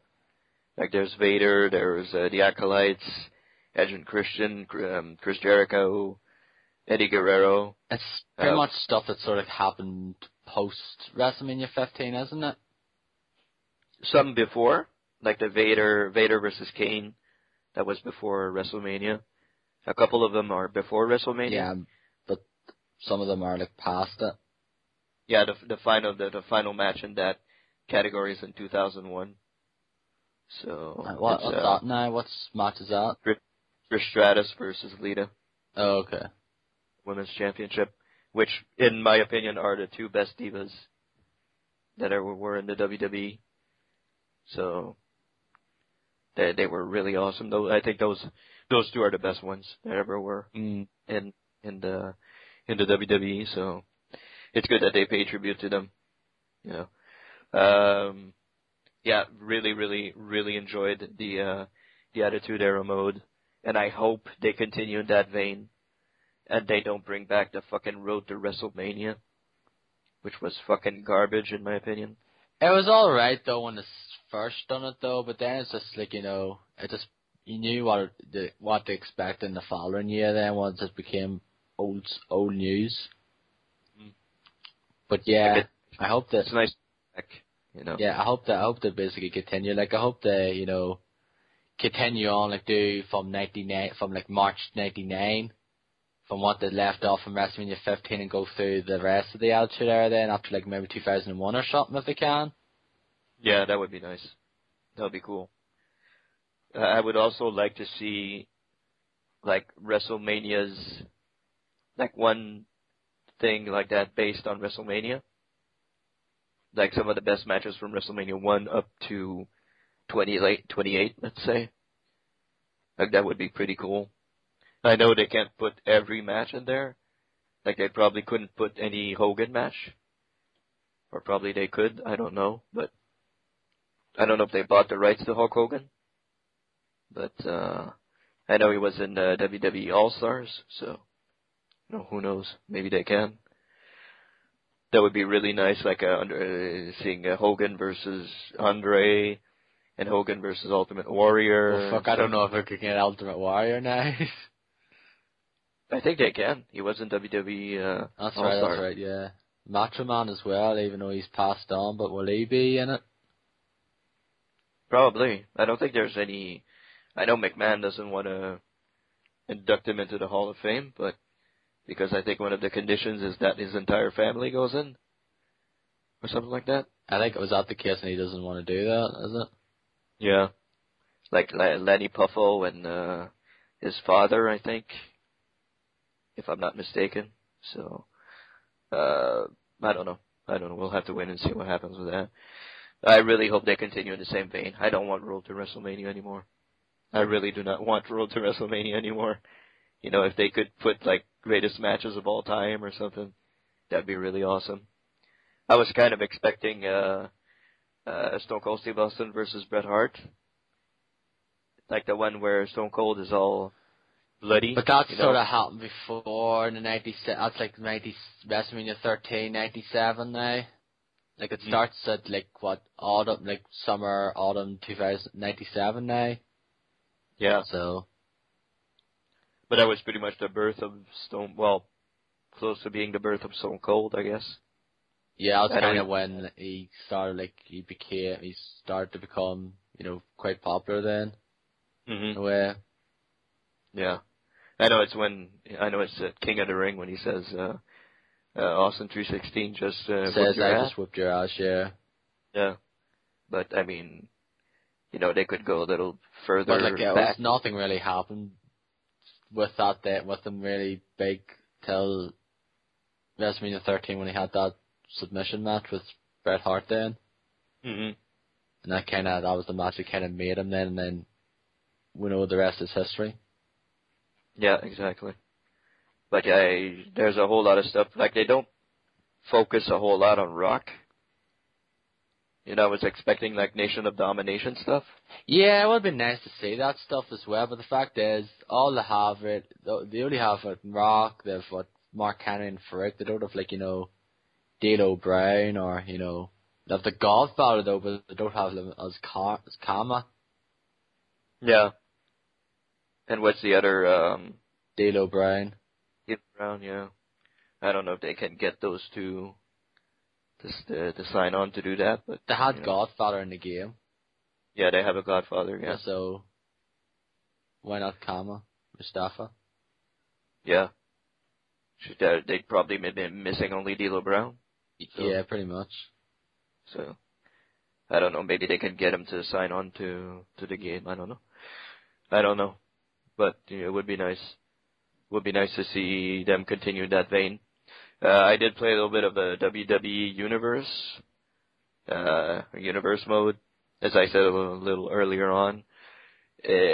I'm doing my own universe. I put a couple of, old school guys in there. Like I have Austin in there. I have New Age Outlaws. People who aren't dead. They can still technically come back and wrestle. Yeah. But most of them, for the most part, they're pretty much retired or they really suck at wrestling now. Yeah. Like I have X-Pac in there, and I have a couple of things. I brought back some belts. I have the hardcore belt, the European belt, and a couple of things like that. It's pretty cool. I actually have a tag team of Dolph Ziggler and Billy Gunn, father and son. Yeah, because they actually are. He does remind me of Billy Gunn, actually. Well, he is his real son. Is it? Father and son. Okay. So that's why he reminds you of, he even uses the Famouser as one of his finishers. Okay. Yeah, I think you actually did mention that to me before, though. I forgot. Yeah, he actually is his real son, so that's pretty cool. Keeping it in the family. They don't say it on TV, but there've been stuff posted on Twitter and all that to like father and son posed together and all that, so that's pretty cool. And I know that what's his face is it McGillicuddy is what is his first name? Can't remember his first name. But McGillicuddy is the son of Mr. Perfect. Kurt Hennig, yeah, I know that now. So it's cool to see that some continue on what their parents started. But yeah, I'm really enjoying WWE 13. I have the same problems as you do. Some incoherences in matches, and some stuff doesn't really gel with some of the matches. Like yesterday when I was playing, we were talking together. One of the matches is Stone Cold needs to pin. I can't remember who I was playing against. Who was it? Paul White, was it? Mankind? Yeah. Mankind. He needs to pin Mankind, and he needs to do it in 10 seconds. Like he needs to do the stunner, and then pin Mankind in 10 seconds. But you do the stunner, and then he goes into this whole animation thing.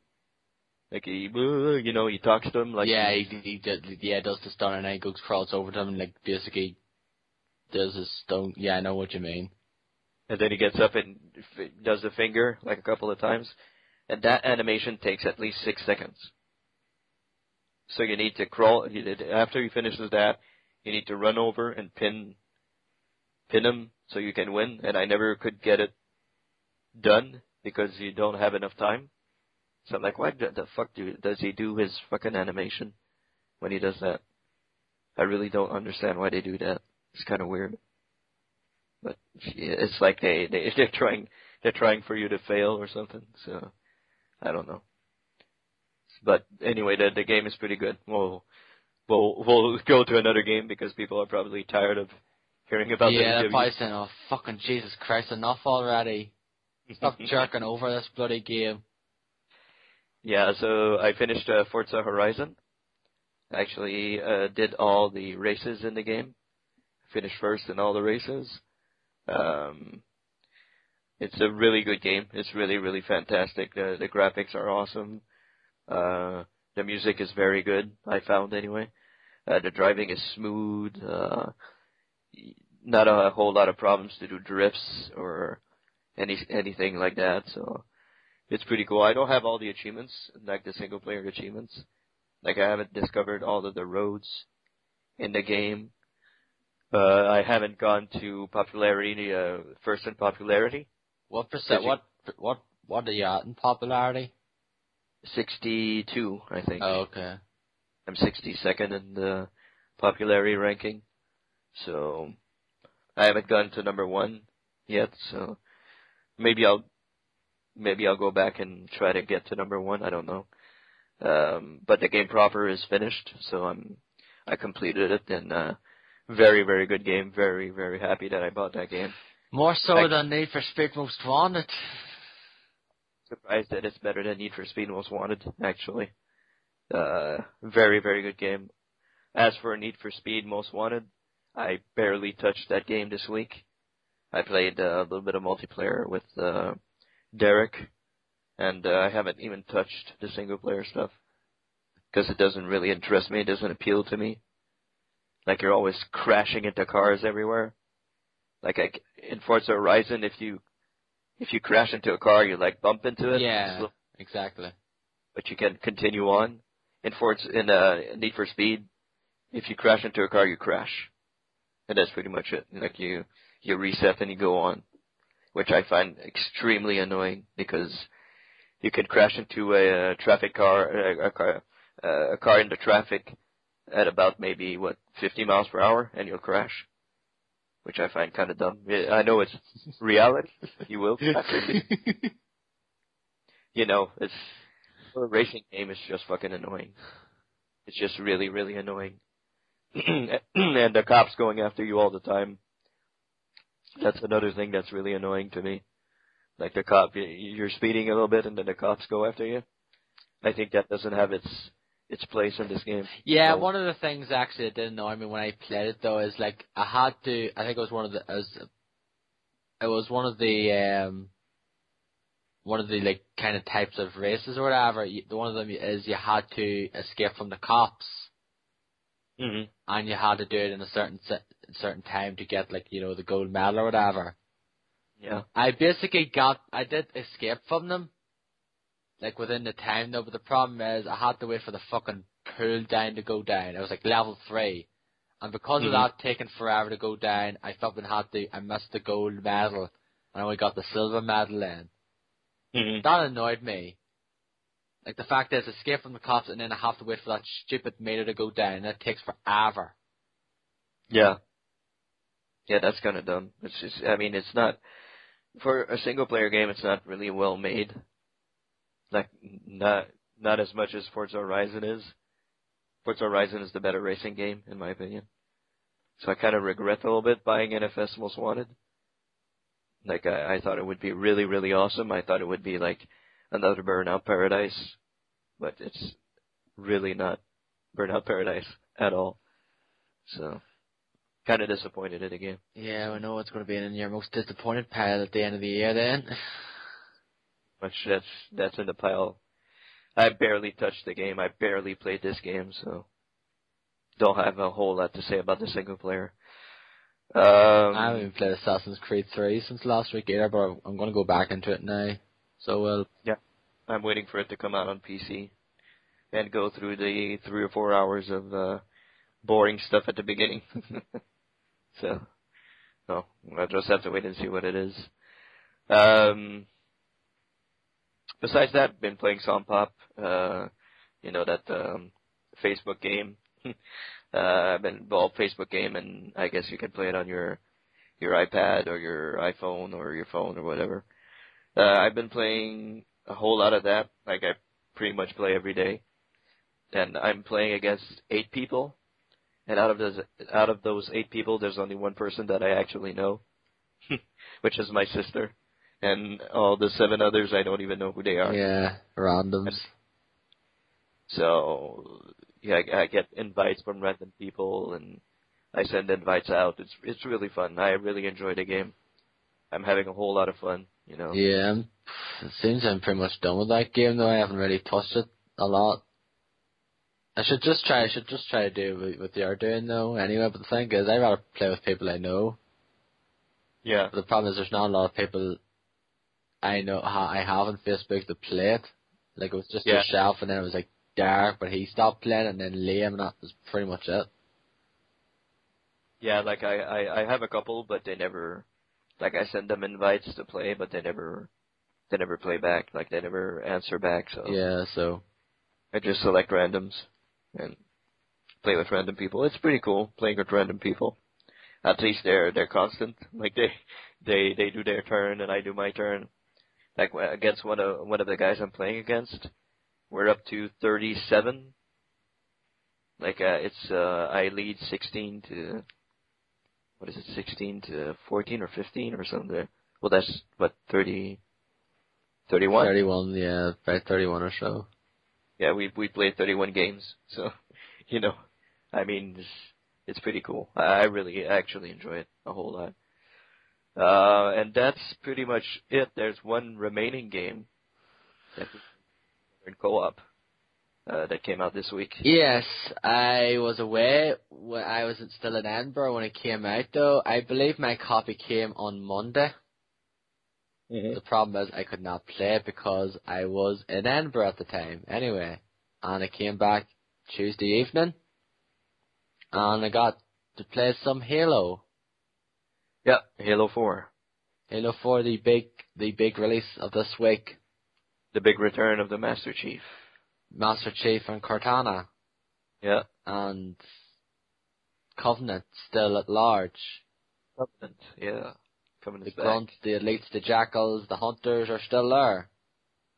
Yep. Despite the fact that I believe we're told that there would be sparse throughout this game.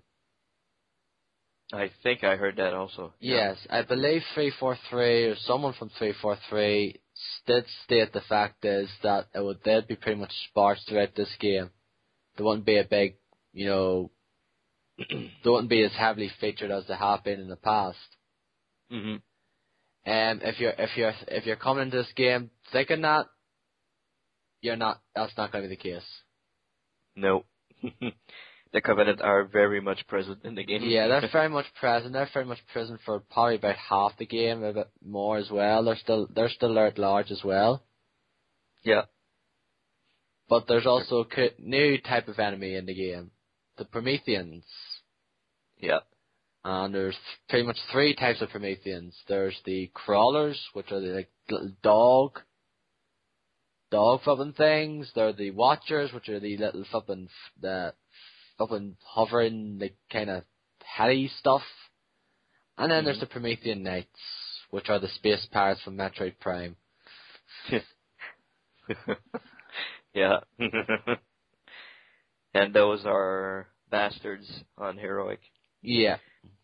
Guys are bastards on Heroic. Yes, we played it on Heroic though because we played like the previous ones on Heroic though. Like we played through Halo 3 on Heroic. We played Reach on Heroic. Mm-hmm. So I did. I never finished ODST. Like I said, I couldn't get past the first fucking mission because I kept getting killed easily by stupid jackal snipers. Yeah. So. I finished that one. Yeah. But I never did though. But anyway, what did you think of the game overall, Dennis? What did you think of the campaign? Okay, well, it's a Halo game. For those who were wondering what it is, it's a Halo game. Yeah.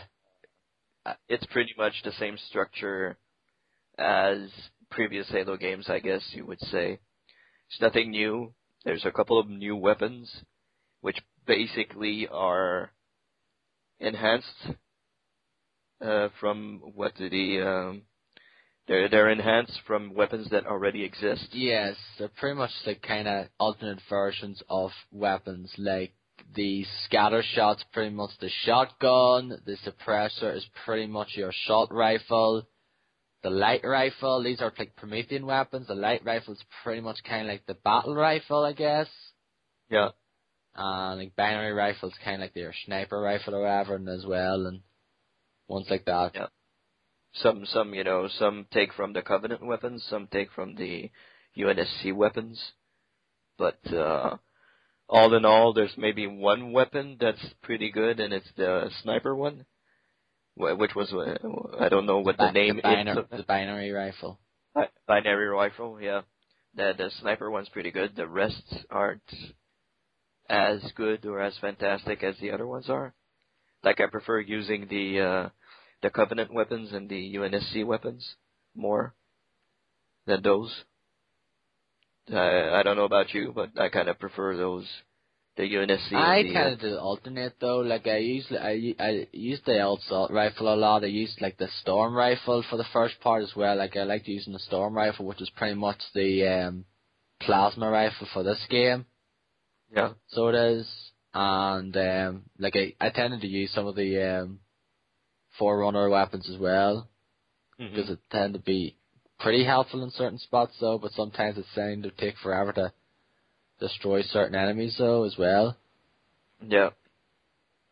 Yeah. So I guess there's those couple of new weapons which aren't actually new. I guess the graphics are pretty stellar. I mean, it's a very, very good looking game. That's probably the best thing about it, in my honest opinion, is the graphics though. Yeah. I mean, it's a very, very, for an Xbox game, it looks phenomenal. It looks very, very good. Yes, basically, when you see some of the things in this game, you're just going like, your jaw's going to drop though. It is it's probably one of the best looking games I've seen this year. Yeah. On a 360, I think it is the best looking game I've seen this year.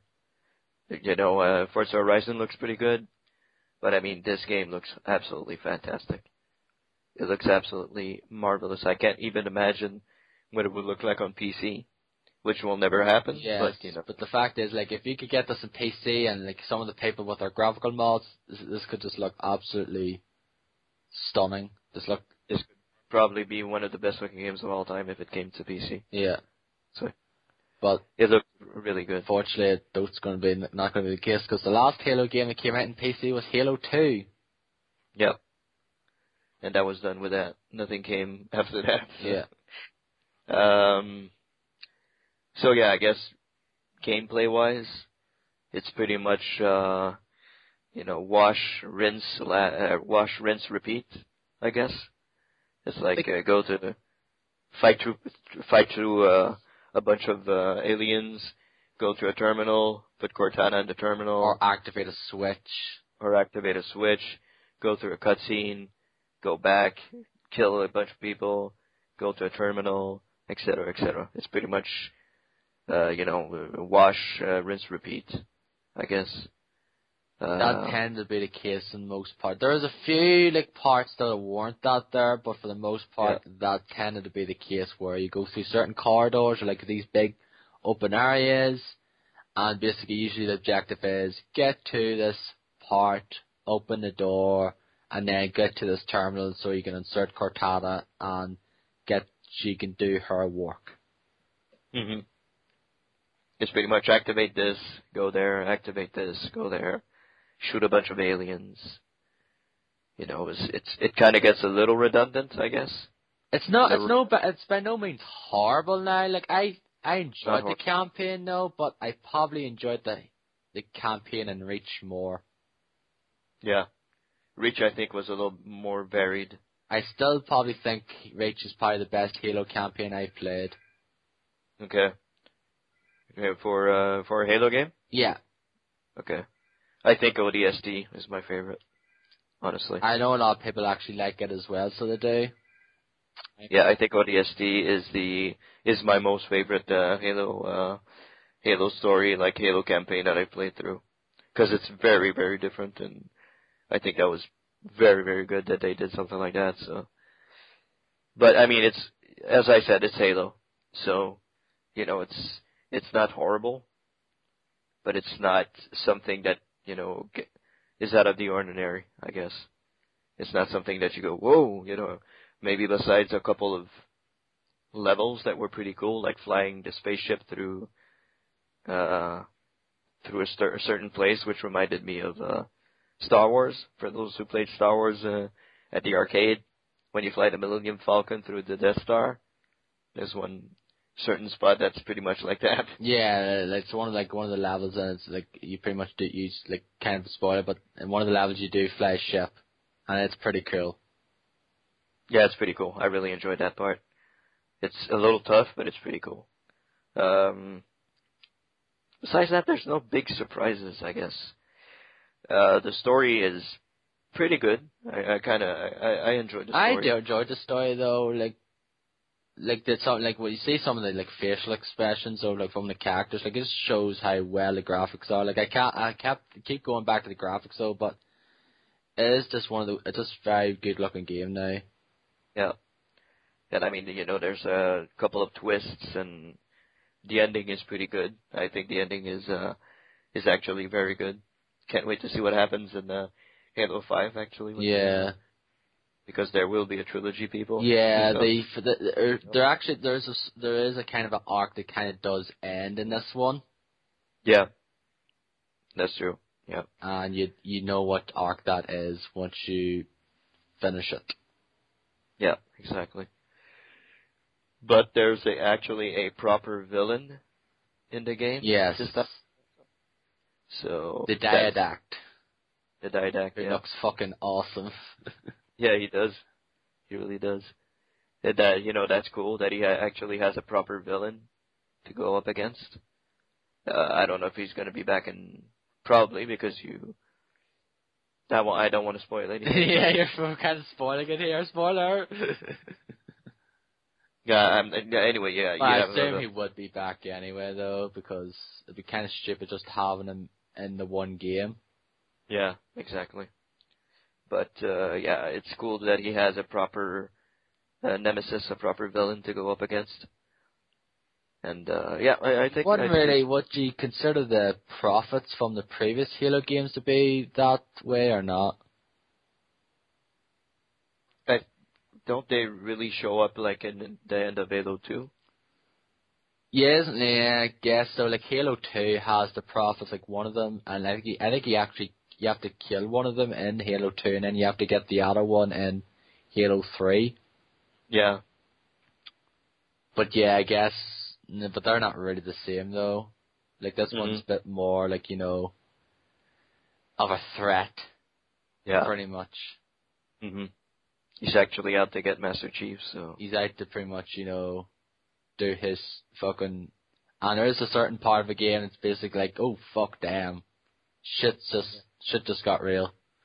Yeah, exactly. A couple of moments like that, actually. Yeah. So... Yeah, all in all, it's a good game. It's not the best Halo, like IGN said. It was the best Halo they ever played and one of the best games of the year. Not. Not at all. But I don't go with IGN, though. Like, some people do. Some people think IGN's gospel in terms of reviews. I never go with their reviews. No. Never will. They gave games like flipping God Hand a 3. Yeah. And they gave Dead or Alive Extreme Volleyball a 9.2 for Pete's sake on the Xbox. Are you kidding me? I didn't know that. I am not kidding. Look it up, put in Dead or Alive Extreme Volleyball, and you get the score, 9.2. That's what it got. Really? Shit. Raw 2 got a 9. And that game's not that great either. Like, that game's very fucking slow. But I mean, I watched their review for Halo, and they said, like, it's the best game of the year and the best Halo of all time. I was like, what the fuck are you talking about? What are you talking about? Halo's great, man. Oh, I love the colors, I love the Covenant, I love the Spartans, baby, yeah. Yeah, I don't know, it's not, in my opinion, it's not, by far not the best game of the year. That's for fucking sure. And it's a good game, but it's not the best game of the year. Yeah, I did enjoy the campaign. I thought it was a good campaign, though, but I just feel like I enjoyed Rage's campaign more, and I actually think I enjoyed Halo 3's campaign more as well. Yeah. But nonetheless, what do you think, Darren? I kind of do agree with what you said anyway. Like, there's a lot of, lather, rinse, repeat sequences. You pretty much do all that stuff. I think the story is quite good. It's quite interesting, though. There's basically a new, new adventure from Master Chief and Cortana, and coming across these new enemies. Yeah. And like a new antagonist. Mm-hmm. It's like the story's very interesting and some of the characters you encounter though. One of them I think is a real dickhead. Yeah. I forget his name, is like Del Rio or something like that there, isn't he? Or I forget his name, Del Marco or something like that. He's kind of a bit of an ass. Mm-hmm. But it's a good game though. It's like I said, graphically it's a brilliant game, one of the best looking games of the year. Oh yeah. So that nothing wrong with it now. One thing we forgot to mention, I don't know if it was of any of us now, if it was connection problems with us, or it was just because a lot of people were playing and logging on or something. Oh yeah. But the game got really laggy for us in spots. Yeah, really. Where it basically became a fucking slideshow. Yeah. Drops to maybe about 5 frames a second. Yeah. You know, sometimes it drops a bit, like it might drop for like a couple of seconds or so. Sometimes it'll go for like fucking 30 seconds or so. Mm-hmm. And a few deaths occurred because of that. Yeah. As well. Where it just kind of freeze, just a bit of slideshow, and all of a sudden, it fucking fell off the platform because the thing stopped like 5 seconds before it was meant to or whatever. Mm-hmm.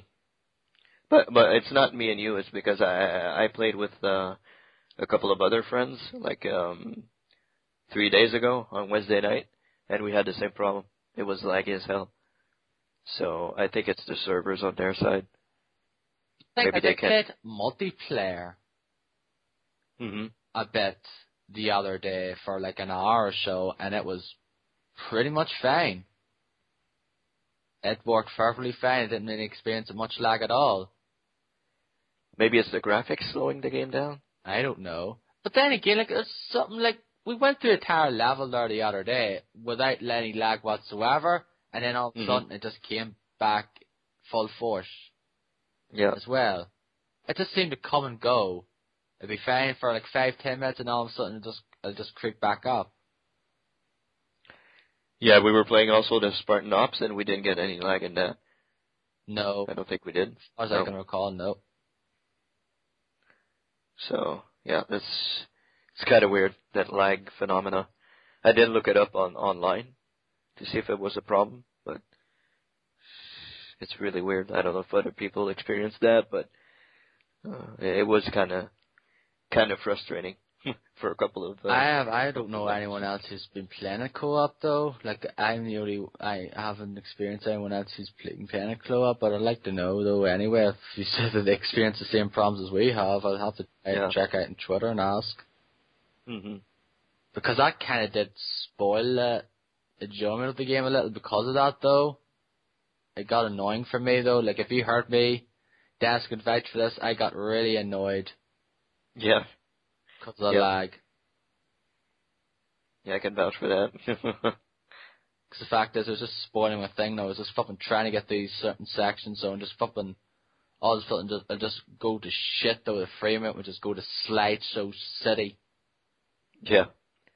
Yeah, it was pretty bad. I have to agree. It was pretty bad in some occasions. But, you know, overall, all in all, you enjoyed? Yeah, I enjoyed the campaign. I thought it was quite good, though. I don't think it's absolutely fantastic. I think some people claim it is, though. I just, like, it's their opinion, though, but I think it's good. It's not brilliant. I think it's a bit short as well. It seems quite short compared to other campaigns in the series.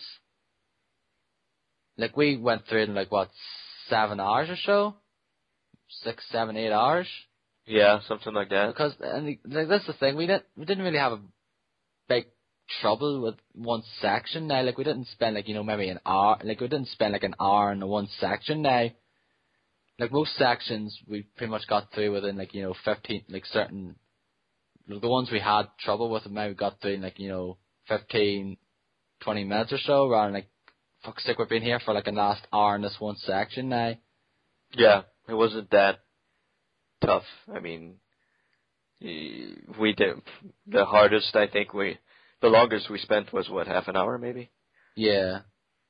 So Like pretty much the last part of the game was we spent a good time with.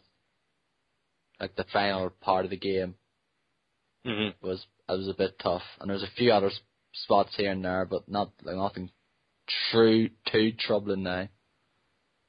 it's not an extremely long game. It's not extremely long. No, I was wondering. It's longer than your typical Call of Duty first person shooter now.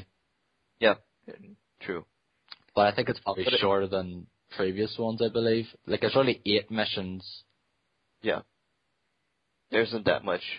Like, some missions go by really fast.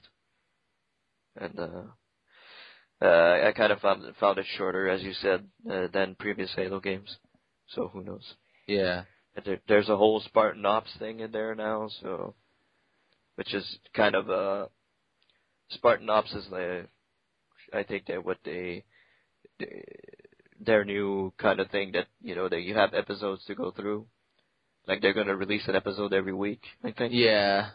16 weeks or something like that. Yeah, and it has a bunch of chapters in it as well, and it's kind of their version of, maybe Spec Ops from Call of Duty, Modern Warfare series. Yeah. Pretty much like that. It's pretty cool. It's fun. Just go out there and shoot people, and you can upgrade your guy from there. You don't have to play online. If you don't want to play online with the fabulous and fantastic Xbox Live community, you can just play some Spec Ops with a couple of Spartan Ops. With a couple of friends, and you can upgrade your guy from there, which is pretty cool. But like, I played a bit of the multiplayer, and I actually was pretty good. I was not so bad with it though. I did pretty good in the few matches I'd had. But I'm one of those people who prefer Halo rather than Call of Duty anyway, because at least I don't get killed every 5 seconds.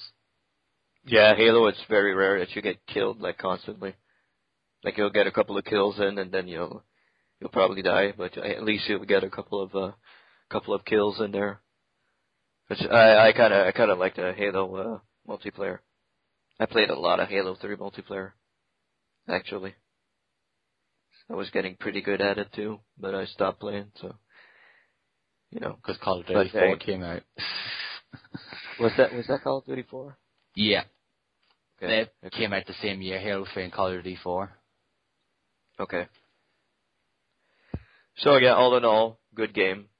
Repetitive a little bit in its structure. Definitely not the best Halo game, but still pretty good. Still pretty enjoyable, I guess. Would you say same thing, Darren? Or? Yeah, pretty much. Okay.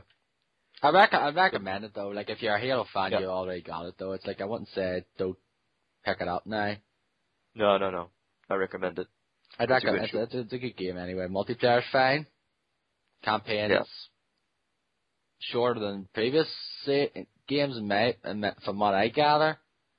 Mm-hmm. But it's still pretty good though. It's just a lot of kind of repetitive sequences though. Yeah. Kind of just brings it down though a little. Story is good. The graphics are phenomenal. So it's very good, very nice high candy. So if you like that in your games. Yeah. I think we're kind of becoming a bit of graphics whores in a way though. So we go gaga over Train though, but like that game just looks phenomenal though. Playing on the PC. Train, Sleep Dogs. Yeah, play those games on PC and you get the true visual splendor. Oh yeah, that's true. So I guess that's what we've been playing this week. Yeah, that's gone for over an hour, I reckon. Yeah. So we'll see what next week brings. Yeah. Don't know if I'll get Call of Duty. Maybe I'll talk about that next week. Maybe I won't. Yeah. We'll see how. I'll get Back to the Future, so I'll probably be talking about that. Yeah, I hope you do and try it out. Yeah. It's. I really enjoyed that game last year. I won't probably see myself play through it again now, but I really enjoyed what I played of it though. Like, I played all 5 episodes within probably a week or so, I guess. I don't know. Or a number of days, anyway. That's cool. I'll definitely check it out and give you my opinion next week on the podcast. So, I guess before we get into the topic of discussion, we'll talk about what we've been watching, because one of the things has to do with the topic, actually. So. Well, the thing is, how long are we going now? At least 2 hours, I guess? We're up to 2 hours and 15 minutes. Jeez. Do you want to skip the topic, or do you want to still discuss it? Oh, we can discuss it. Hey, if the guys from if other podcasts can do 3 hours, we can do it. Yeah. Even with the two of us. Yeah, but then again, two people tend to go on for 4 hours rather than 3 hours as well. Like Rob Oswald said that a few weeks ago. They went for 4 fucking hours, so. Okay, so I guess we should go with what we've been watching this week, which ties into the topic of discussion that we wanted to do. So you go ahead first, Aaron. And we'll jump into I've only been watching one thing really, and that's True Blood Season 5. I still continue watching it though, and still enjoying the season. It's getting pretty interesting indeed. So that's pretty much all I've been watching now. Like last week, I watched a bunch of films though, but since I've been away for a few days last week there, and also because I've really just been mainly gaming this week.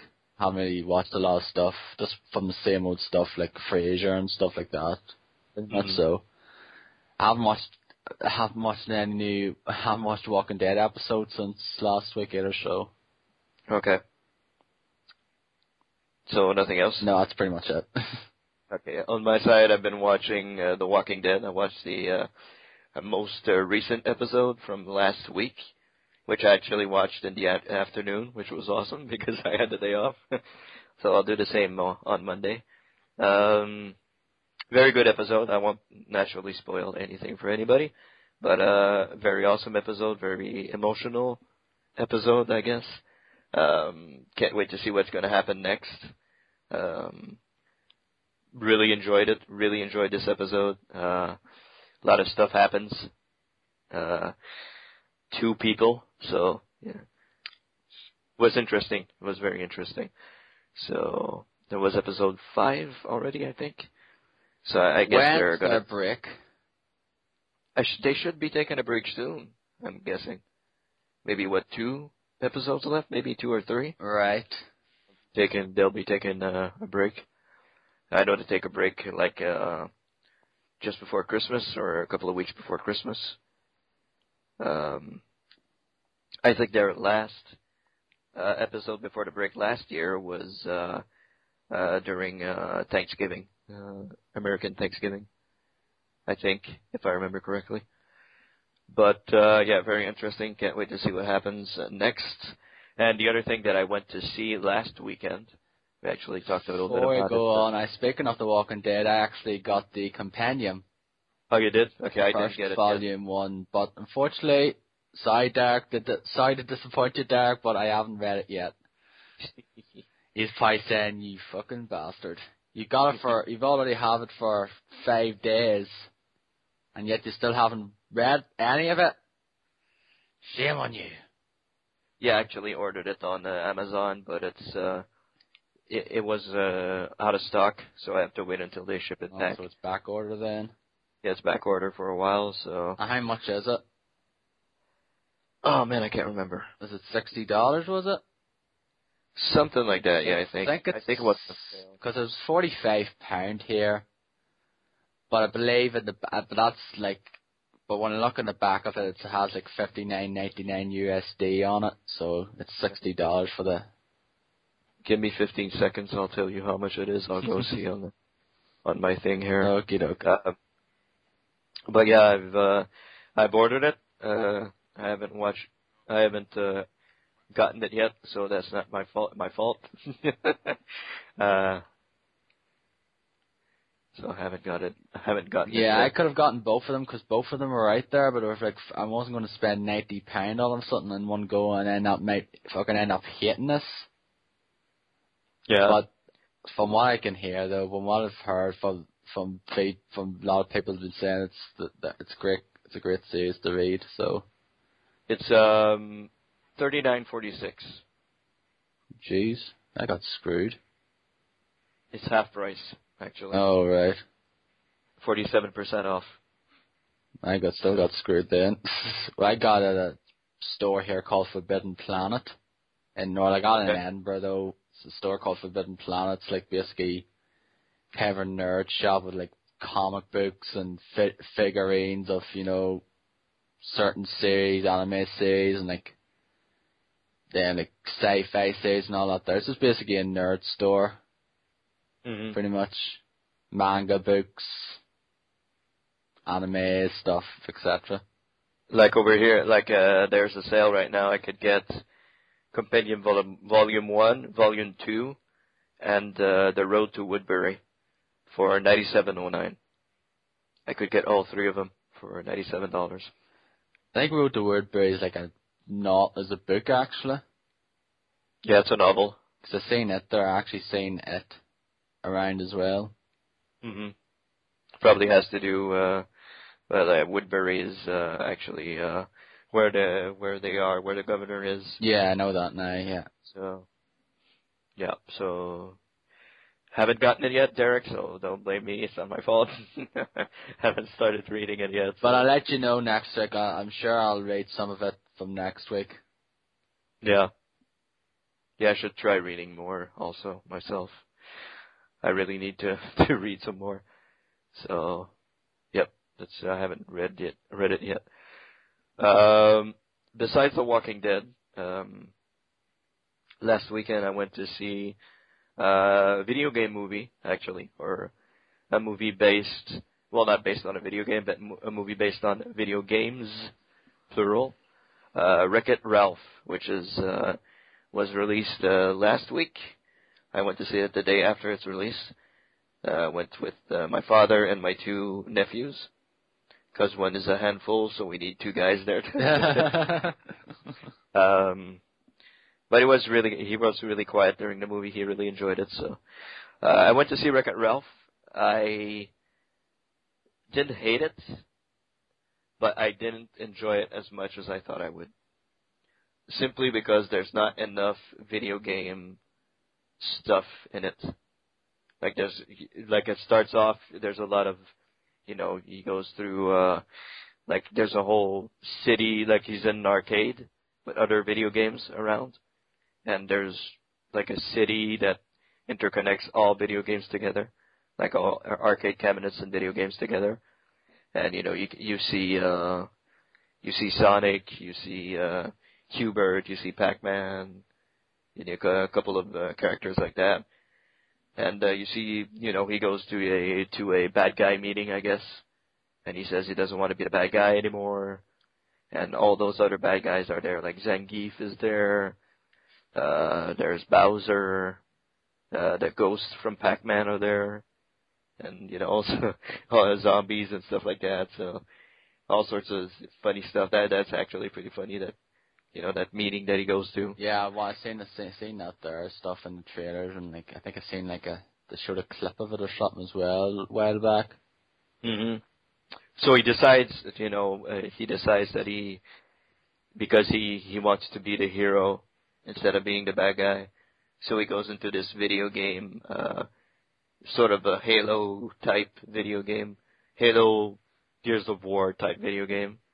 And he can earn a medal just by, climbing a tower and going into a tower and wrecking stuff, which he's used to do. So he goes in, gets his medal, but something happens, and he finds himself trapped in a kiddie video game, like a kart racing game. He finds himself trapped in there, and he meets up with this little girl, and, all sorts of stuff happens. Don't want to ruin it too much, but, all sorts of stuff happens. But in my opinion, there's way too much stuff that happens in that video game world, and not enough of all the video games together, like all the characters. I know it probably would have been hard to do that, something like that. Like have all the Street Fighter guys and like Sonic and stuff like that. And, you don't see Mario or Luigi, you just see Bowser. It's kind of weird. I couldn't get the rights or something for those two characters specifically. They were allowed to use Bowser pretty much. Yeah. It's kind of weird. Well, it's for the video game parts, it's really good. It's really enjoyable. But for the rest, when he gets into that candy, can't remember what the name of the video game is, Candy World or something like that. It kind of goes a little downhill from there. I guess not as enjoyable as I thought it would be. So it's all right. It's a pretty good movie. So pretty much just go safe for the video game stuff, for the video game cameos and that. Yeah, I personally thought there would be more video game cameos than there are, so that was a little disappointing. I guess I shouldn't have gone into it thinking that it would be like all video game cameos and stuff like that, I guess. But anyway, I was a little disappointed in the movie. It's still good, but I didn't enjoy it as much as I thought I would. So I know Derek really enjoyed it, and he kind of told me I was in the minority who didn't enjoy the movie, but I don't know. Yeah, I have to wait till February before it comes out here to see it. But chances are, probably won't see it. I'll probably just wait till it comes out in DVD, since that tends to be the case with me nowadays. Yeah. I think the next film I'm going to see actually in the cinema would probably be The Hobbit, which is out. No, that's you're going to see? Yeah, that's out in a month's time. Okay. So it is. So that'll probably be the next film I'm going to see, and then Lord knows when the next film will be after that. Mhm. Like Jack McBrayer. For those of you who know who Jack McBrayer is, he's in 30 Rock. And he plays the voice of Felix. He's really funny. He's really funny in that. And there's Sarah Silverman, who plays the voice of the little girl who's called Vanellope. Yeah. Jane Lynch plays like the commander woman in that. Yeah, Calhoun. Yeah. So, and it's all right, I guess. But I think John C. Reilly plays Wreck-It Ralph himself. Yeah, he plays Ralph. So there's a couple of video game appearances, but not as much. So, I think I've probably seen all the ones anyway from the trailer. You pretty much seen every video game appearance. So anyway, I didn't enjoy it as much as I thought. I guess it brings us to our discussion of the week, if you want to get into it. Yes, we were thinking of doing these topics anyway. We actually used to do these, so we just stopped doing them over the last few weeks, so just maybe because we probably couldn't think of anything to discuss, but we just decided to do this topic this week as video game movies. Yeah. And for the most part, some of these video game movies, movies based on video games, they don't tend to be that great, do they? No. Some are actually pretty bad. Some of them are downright horrible. Now, before we go into this now, have you ever seen any of the Uwe Boll ones? The Uwe Boll? No, I haven't seen any of. No, sorry, I have seen Postal. And how was that masterpiece? It was not as bad as I thought it would be, but it's nowhere near a masterpiece or anything. It's pretty dumb, like a pretty dumb movie. But then again, I think Postal's a pretty dumb game from what I've seen of it. It's pretty much holds true to the game, so it's not good at all. But Gary Coleman's in Postal 2, isn't he? Yeah, he is. Yeah. And is he in the movie? He is in the movie, yeah, for a little while. He is in the movie for a little while. Yeah, because I think I remember him hearing that as well. I've never seen any of them, though, but I've heard they're pretty much like the worst of the worst. Like, he's done a few of them, like In the Name of the King, which is like based on Dungeon Siege, I think, Blood Rain, House of the Dead, Alone in the Dark. I don't know if all of these are his now, like Postal, and a few other ones I think he did as well, and they're supposed to be pretty fucking bad. Yeah. And look on the IMDb. I'm sure there's a couple of his movies that he's done. But one of the more sort of infamous ones, one of the more famous video game movie based on a video game that's probably a lot of people are speculating and probably want to go and see and find out that it's just a gigantic piece of shit is Super Mario Brothers. Oh yeah. Now, what the hell did they do with that there? We'd like to know. Like, who the hell thought that was a good idea of a film? That is really, I think everybody's seen that. Like, everybody has seen that movie. Yeah, like most people who are like into their video games anyway, I'm sure like if they haven't seen it, probably heard of it anyway and how bad it is. Like the fact is, what is it, like the premise? They get sucked into this, like they're in the human world, like they're Mario, and Luigi Mario. Yeah. They're brothers, and there's a woman called Daisy. And then they get sucked into this sort of alternate dimension. And flipping the person who rules that part is called, he's not, I don't think it's Barry, I think it's Koopa, isn't it? King Koopa? King Koopa, Yeah. yeah. And played by a fucking human. Bowser. Dennis Hopper. Mhm. And the flipping just goes from there, and then like these the flipping things like the Koopas are basically these big fucking these big flipping lizard things and like these suits. Yeah. And flipping there's like bombs and these wee tiny little wind up toys, which is kind of probably the most flipping. That's probably the best flipping actually reference to the actual game in the flipping movie itself, because that's the case. Because it looked like them. Because nothing else looked like them in the flipping movie whatsoever. Nothing else looks like a fucking Mario game. Like the game. Nothing does. It's really weird. Like, I think they're plumbers, and that's pretty much their only reference. Yeah. So. They are plumbers, though, and there's like these two other guys, I forget their name, I think one of them's called Spike. Yeah. I forget what the other one's called, I think it's called Lemmy or something, I fucking completely forget now, it's just, I can't remember all of the characters' names in it now. But it's not that great of a film, it's a really bad film. Yeah, it's a really bad film. It is really bad. Now, when did you see it for the first time? Did you see it when it came out? I sadly went to see it in a theater. I went to the cinema to see Super Mario Brothers. Like, everybody was like, it's Super Mario Brothers, it's a movie, and it's crazy, you know. Like, going nuts, hey, it's a video game movie, that's gonna be awesome. You know, let's go see it. And my sister was a very big Roxette fan, so they have a song on the soundtrack of the Super Mario Brothers. And she knew the game and she wanted to go see it because of the song.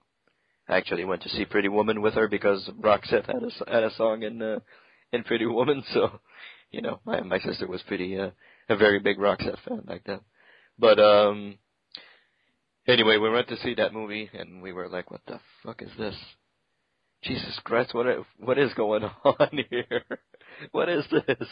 You know, it's like not even close to being what Mario is, you know. So it's not even close to being what the video game is. So I'm like, Jesus Christ. You know, the girl's not even a princess, and it's really fucked up. Yeah, that's the weird thing as well. She's not even a princess whatsoever. It's just this, I think it's girlfriend or something, isn't it? Like Luigi's girlfriend in the film or something like that. Yeah, something like that, yeah. Yeah, I think I just seen it when I was on TV or I seen it on video or something. I don't think I ever went to spend money going to see it in the cinema as far as I can remember. But then again, I went to see Batman and Robin in the cinema. Yeah. So that's even... That's just as bad, I guess. But then again, I actually didn't mind it back then. I actually watched and enjoyed it though. But then again, I was 12 years old when I came out. Yeah. My mind wasn't as expanded as it is now, and realised like that film's really bad. It's basically a fucking supposed to be. It's basically a comedy, pretty much. Yeah. A bad and not a good funny way. Exactly. So it's like Bob Hoskins plays Mario, John Leguizamo plays Luigi, Yeah, Dennis Hopper plays King Koopa. I think that's pretty much the most recognizable faces in that film. I do not know who anyone else is. Well, Samantha Mathis is Princess Daisy. She's actually called Princess Daisy, but I think they never actually refer to her as Princess. It just says Daisy, is it? Yeah. And there is no Bowser nowhere in the movie. Zero Bowser anywhere. Well, King Koopa was Bowser. Pretty much goes King Koopa. Then it came to Bowser. Then. Mhm. And the tagline from the movie was, "This ain't no game." Yeah, but it ain't no great. Certainly not. Yeah. This ain't no game. Yeah, but it ain't no great movie either. No, exactly. So another movie I can think that was absolutely horrible is Street Fighter. Street Fighter the movie with Jean-Claude Van Damme and Kylie Minogue and Raul Julia. Yeah. And his finest, quote unquote finest hour. What is really sad is that that was his last movie before he passed away. It's the last movie he did before he passed. Yeah. Not a good. And that's the thing as well, like with Dennis Hopper, before he passed away, his last film was that animated film, Alpha Omega, which I believe I heard is supposed to be pretty horrible. Mhm. So, fortunately, it's certain films you don't tend to have a good legacy when your last films are a piece of shit. Exactly. So, Van Damme plays Guile, which is the most important character in the movie, which is absolutely fucking ridiculous. Raul Julia plays Bison, and you have Ryu and Ken are in the movie, but they're just 2 seconds or something. Yeah, they're like minor characters. Yeah. And Kylie Minogue is Kami. DJ. Yeah, they're all in there, but I mean it's really dumb. Yeah, Kylie Minogue is Kami. There's one part of it though I find hilarious though. She says drop kick. And all it is just like a normal kick. Mm-hmm. That there is just the part I remember from that film more than anything else. What I remember from that movie is Bison Dollars. Do you remember that? No. Bison Dollars. I have to find that clip on YouTube. I have to show you that. That was so fucking dumb. The face that he does, it's just goddamn stupid. Like really, really dumb movie. Like they try to appeal to, I guess, video game audience. Like I think at one point you see Ryu and Ken playing a Street Fighter 2 game, Street Fighter 2 arcade game. Right. I think you see them play on the Street Fighter 2 arcade game. Okay. So like, that's cool, it's Street Fighter, but jeez, the movie's really ridiculous, really, really horrible. We could name a ton of bad video game movies. Yeah. Actually, well, there's one that's not really based on any video game though, but it does feature video games. And I'm sure a lot of people went to see this as well in the cinema or seen it on video. And that is The Wizard. Oh yeah. And why did people go see it? The main reason I think people want to see it is because they were going to feature the first, for a public showing of Super Mario Brothers 3. Yeah. And that's the first time that Super Mario Brothers 3 was shown. It was in that movie. Yeah. Back then we didn't have the internet, we didn't have anything like that. Yeah. So that was the only way to catch a glimpse of Super Mario Brothers 3. Yeah, back in 1989, 1990, that was big. It's like, oh fuck, they're going to show Super Mario Brothers 3, awesome. Yeah. Like that was everybody was big. Oh man, that's going to be great. And you go see the movie. It's not horrible. I don't mind that film. I think it's a decent flick. It's a decent movie, And there's some ridiculous parts, like when the guy puts on the power glove. I love the power glove. It's so bad. That was, my God, that was dumb. And that power glove was so bad also. So Yeah, it's so bad. Yeah, literally speaking. yeah. But the thing is, I never heard about the Power Glove again until years later, when GameSpot did that feature on the NES, and then it basically talked about how broken the Power Glove was and how it pretty much didn't work. I actually played on a Power Glove. It was, goddamn, that was really, really horrible. It was a really horrible piece of hardware. Like, coming from Nintendo, it was a huge surprise that it was bad, but it was a really bad piece of hardware. Yeah, like they had the zapper and that there, and then they had this here where you basically use your hand to like jump, do things. You have to jump, like you have to flick your fingers or something to like jump or whatever, and things like that. Like, what the hell? Yeah. And the thing is, you had to have these things as well, these little wee things, like speaker looking things on the side of your TV in order to make it functional, if it actually did function properly as well. Yeah, exactly, yeah. It was the precursor to the Wii, I guess. I guess that was pretty much, that was their first attempt at sort of motion control in a way, I guess. Mm-hmm. But it was just a big bloody failure because the fact is it didn't work. No, it didn't work. Do you know how much that retailed when it came out? I don't know. Probably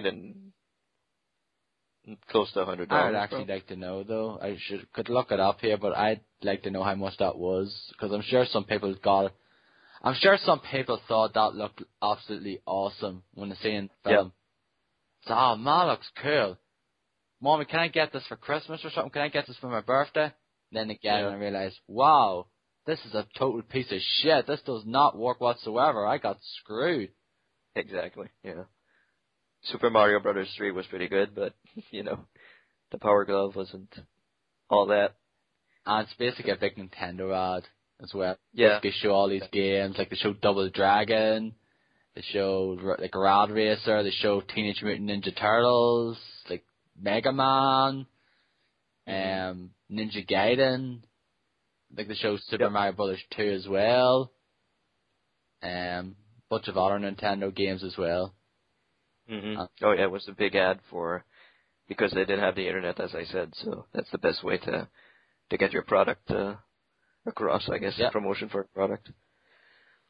So, there was that movie based, I guess, concerning video games. Yeah, but had to do with video games. Yeah, but like I used to have the video for it, but I don't have it now, and it's been a long, long time since I've seen that film. Yeah. It's been a long while since I've seen it also. Last time I saw it was on TV. Yeah. I can't remember when. I think it's on Netflix. Well, our Netflix, I believe, anyway. I think it's on Netflix somewhere, so. Probably is. Yeah, it probably is there. Probably all the video game movies are there. And the accoladed stars in it now. Fred Savage, Beau Bridges, Christian Slater, jeez. Yeah. Big stars back then. Yeah. Fred Savage was big back then. Yeah. It was a big thing back then with Wonder Years and all that. But then that was it. Once Wonder Years ended, that was it. That was the end for him, pretty much. Oh yeah, he disappeared. Yeah. And then, I think he was in one of the Austin Powers. He was in the Austin Powers, the third one, Gold member, and he looked like Shane McMahon. Yeah, he did. That's true. I didn't even realize that was Fred Savage until I seen it like later or something. When I seen the credits, like, that was fucking Fred Savage. I had no idea. Hey, Shane McMahon's in this movie. Yeah, Shane McMahon. Yeah, he does. He does look like Shane McMahon. But there are some actually decent video game movies. Yes, I can think of a couple. One of them being Mortal Kombat. Yeah. Still had its little stupid, dumb things in there, but still, the source material was pretty. They stuck to the source material, I guess. Yes, basically it was a tournament, kinda. Mm-hmm. It was a tournament and all that there, and they had pretty much most of the characters. But like, Scorpion and Sub-Zero, that Liu Kang, that Shao Tsung, that like Sonya. Yeah. And all, like pretty much most of the Kano and all that. Pretty much had most of the Mortal Kombat characters anyway. Yeah. It came out in 1995. Yeah. And Christoph Lambert played Raiden or Raid. Raiden. Raiden or Raiden. Yeah. Depending how you guys call him. So yeah, it's pretty. That was very faithful, actually, to the source material. I think. That's the only fucking face I can recognize from that film as well. I didn't know anyone else from that film. Well, no, Robin Shou did a couple of movies. The rest I do not know who the fuck they are. I have no idea who these people are. Yeah, go on IMDb and see what they've done since. Yeah, that's when I'm on IMDb and I'm like, ugh. Probably done a bunch of maybe bit parts in TV shows or, TV movies or something. Yeah, and 2 years later, they released a sequel to Mortal Kombat. Yeah. It's Mortal Kombat Annihilation. Which was god fucking awful. Oh yeah, that movie is utter garbage. That movie is utter garbage. Like, Raiden isn't even, that's not Christoph Lambert. It's James Remar. Sonya Blade isn't the same person either. Yeah. It's a bunch of different fucking cast changes there as well, and basically it's like Shao Kahn and they basically have really bad visual effects as well. Yeah. Like, remember that, I forget, it's like this big beast thing that Jax fights? Yeah. It looks so effing fake, even by the standards back then. Yeah, that's true. Robin Shou, by the way, just for your information, was in Sleeping Dogs. Oh, really? Yeah, he played Conroy Wu and Roland Ho. Right, really. So there you go. That's at least he's in something good nowadays. Yeah, and he was in Street Fighter: The Legend of Chun-Li, which I've never seen, but I heard it's pretty bad as well. Yeah, I heard it was pretty bad also. Like Chris Klein's in that film. Yeah, and Christian Crook, whoever you pronounce that name. I do not know how to pronounce that name for the life of me. And do not. Neil McDonough. Mm-hmm. And I don't know who else is in that film as well. But in Mortal Kombat Annihilation, fucking he transforms into a fucking dragon. You remember that? Hey, Liu Kang? Kang, yeah. Yeah, I actually do remember that, yeah. At the end of it, isn't it? Yeah. He transforms into a fucking dragon. That was some of the worst fucking animation I've ever seen in my life. Yeah. It's really, really badly made. And they made I think they made a whole lot of money on Mortal Kombat. I'm probably sure I did all right now for some people because I thought, the first one was pretty decent, it was pretty good though. This should be just as all. It should be all right as well, but nope. I went to see Annihilation at the theater actually, because I saw the first movie. I was like, wow, sequel, that was going to be awesome. Going to go see Mortal Kombat Annihilation. That's going to be great. Went to the theater and I was like, fuck, what the hell is this shit? What did I waste my $5 on or whatever it was? Yeah, probably $5 back then. And then I think Johnny Cage gets killed at the very beginning.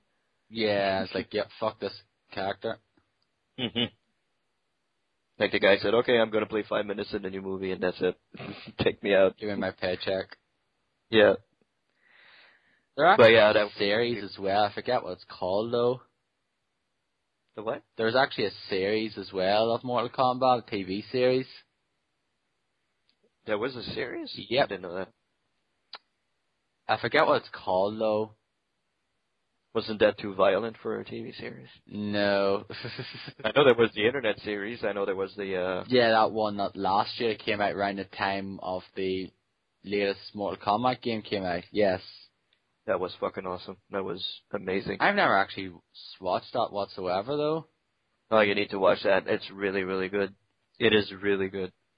I kind of heard mixed things about it though. I thought some really? said it's pretty good and another one said it's pretty lazy. I thought it was really good. They they kind of introduce all the characters, but they haven't done anything since then, so that's kind of lousy. But, you know, they kind of introduce all the characters, and I thought it was really cool. I personally thought it was really, really cool. Mortal Kombat Conquest, that was the name of the series. Oh, okay, the same thing as the video game. There's a video game there's a mode in the video games called Conquest, right? Yeah, but it's not Conquest with a K. It's pretty much Conquest with a C. Oh, okay. It came out in '98. It's like the year after the Annihilation came out.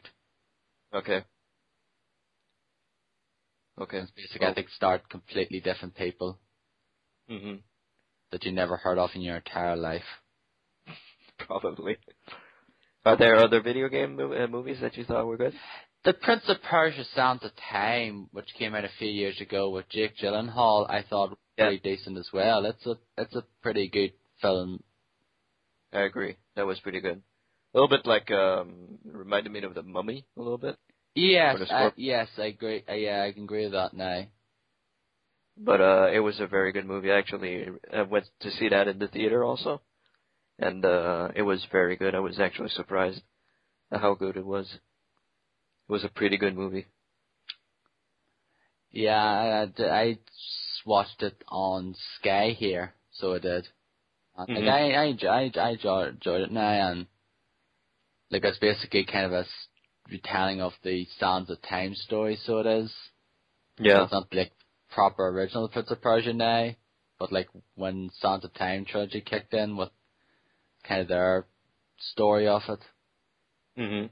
But it's a good one though anyway, like Jake Gyllenhaal, Gemma Arterton and Ben Kingsley. Yeah. Exactly. Very good, pretty good cast, and pretty good movie actually. It was pretty good.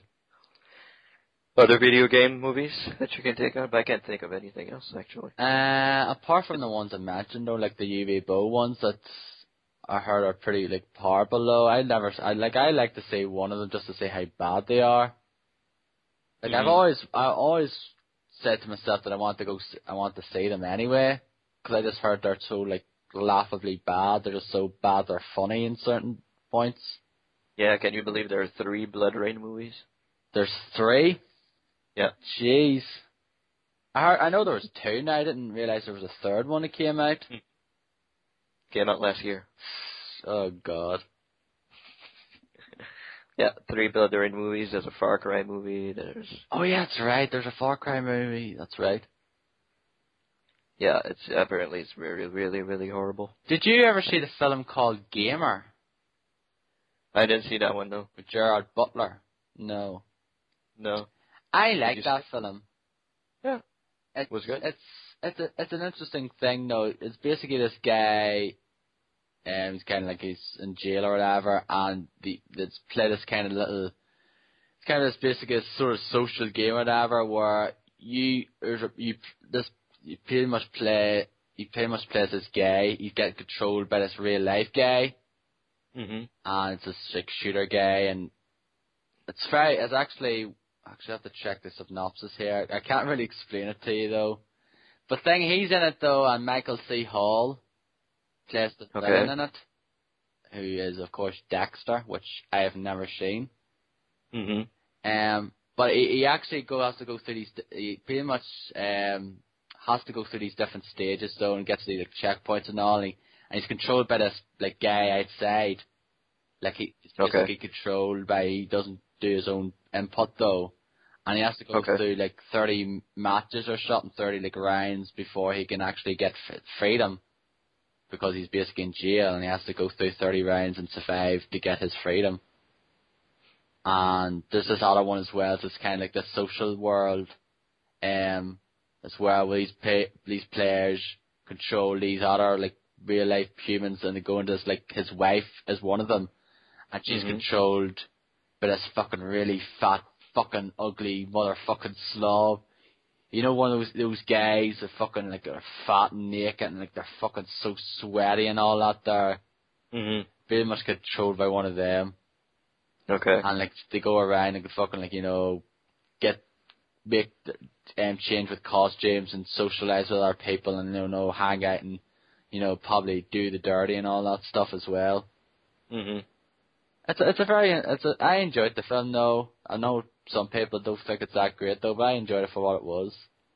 It's not like it's not a movie based on a video game, but it's kind of video game per se with the concept.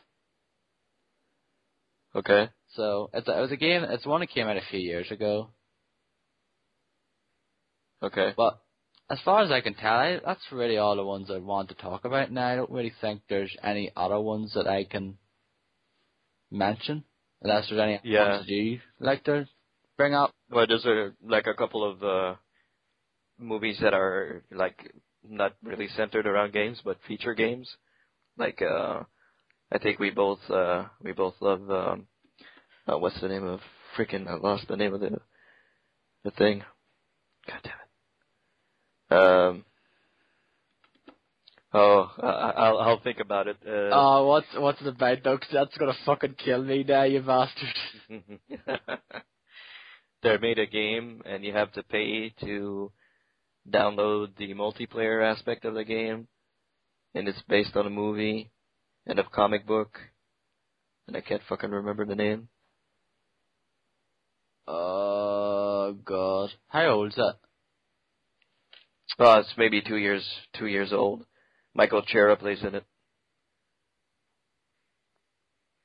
Michael Cera? Oh, you mean Scott Pilgrim? Scott Pilgrim, yeah. I was looking for the frickin' name. Oh, okay. Scott Pilgrim, that movie's pretty good. Yeah, it's kind of maybe certain little video game things in it as well, which is great.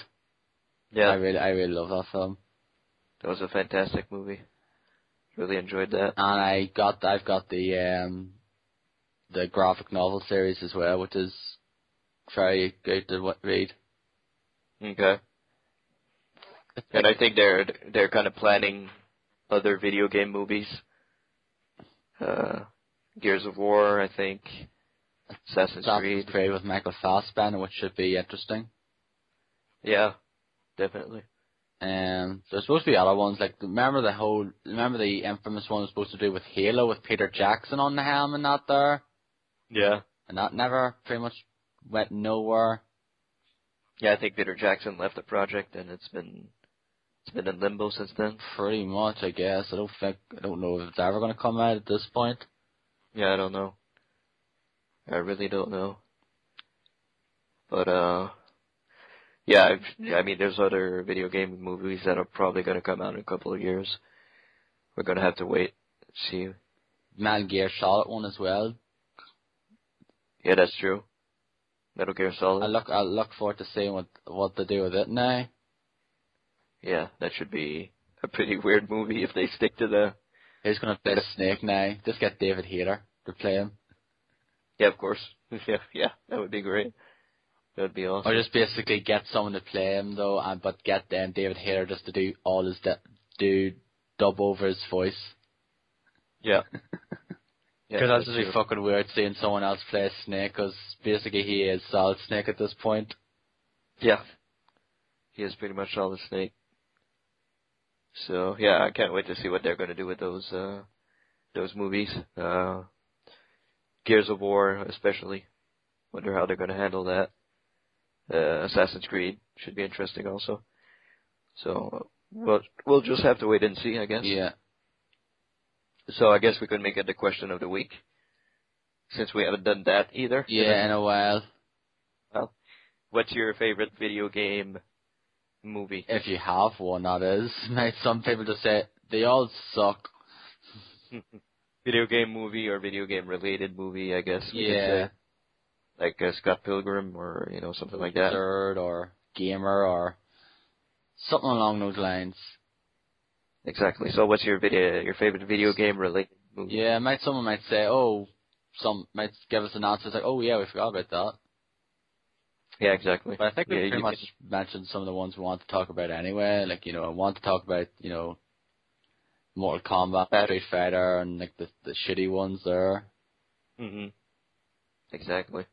So tell us what's your favorite, and we'll put the question up on Twitter and Facebook, I guess. Yeah. And you can let us know what's going on with that. So I think it's about time we wrap things up. I think it is time to wrap things up, because I exhausted. Okay, so thank you for listening as always, and subscribe to us on iTunes. Follow us on Twitter. There's the United Gamedom podcast account. There's me, D-Boy Dem. There's myself, Dow M85. And there's Gigastorm Z, Derek. You can follow on Twitter also. Derek should be back with us next week. And you can join our Facebook group. It's always open, so we try to post as much as we can in there. Yeah. Not as much as we used to, but we try to post a little bit in there. And you can write us an email. It's unitedgamedom at gmail.com. At gmail.com. Haven't checked the email. Don't know if there's anything in there, but well, I think that's it. Anything else to add? No, I think I'm about to collapse. All right. Despite the fact it's only been 2 of us, we went for 3 fucking hours. Yeah, 3 hours and 15 minutes, maybe 10 minutes. So thank you for joining us again this week, and I think we should be all of us next week. All 3 of us should be there next week. So thank you for joining us, and we'll see you next week. Bye-bye. Goodbye.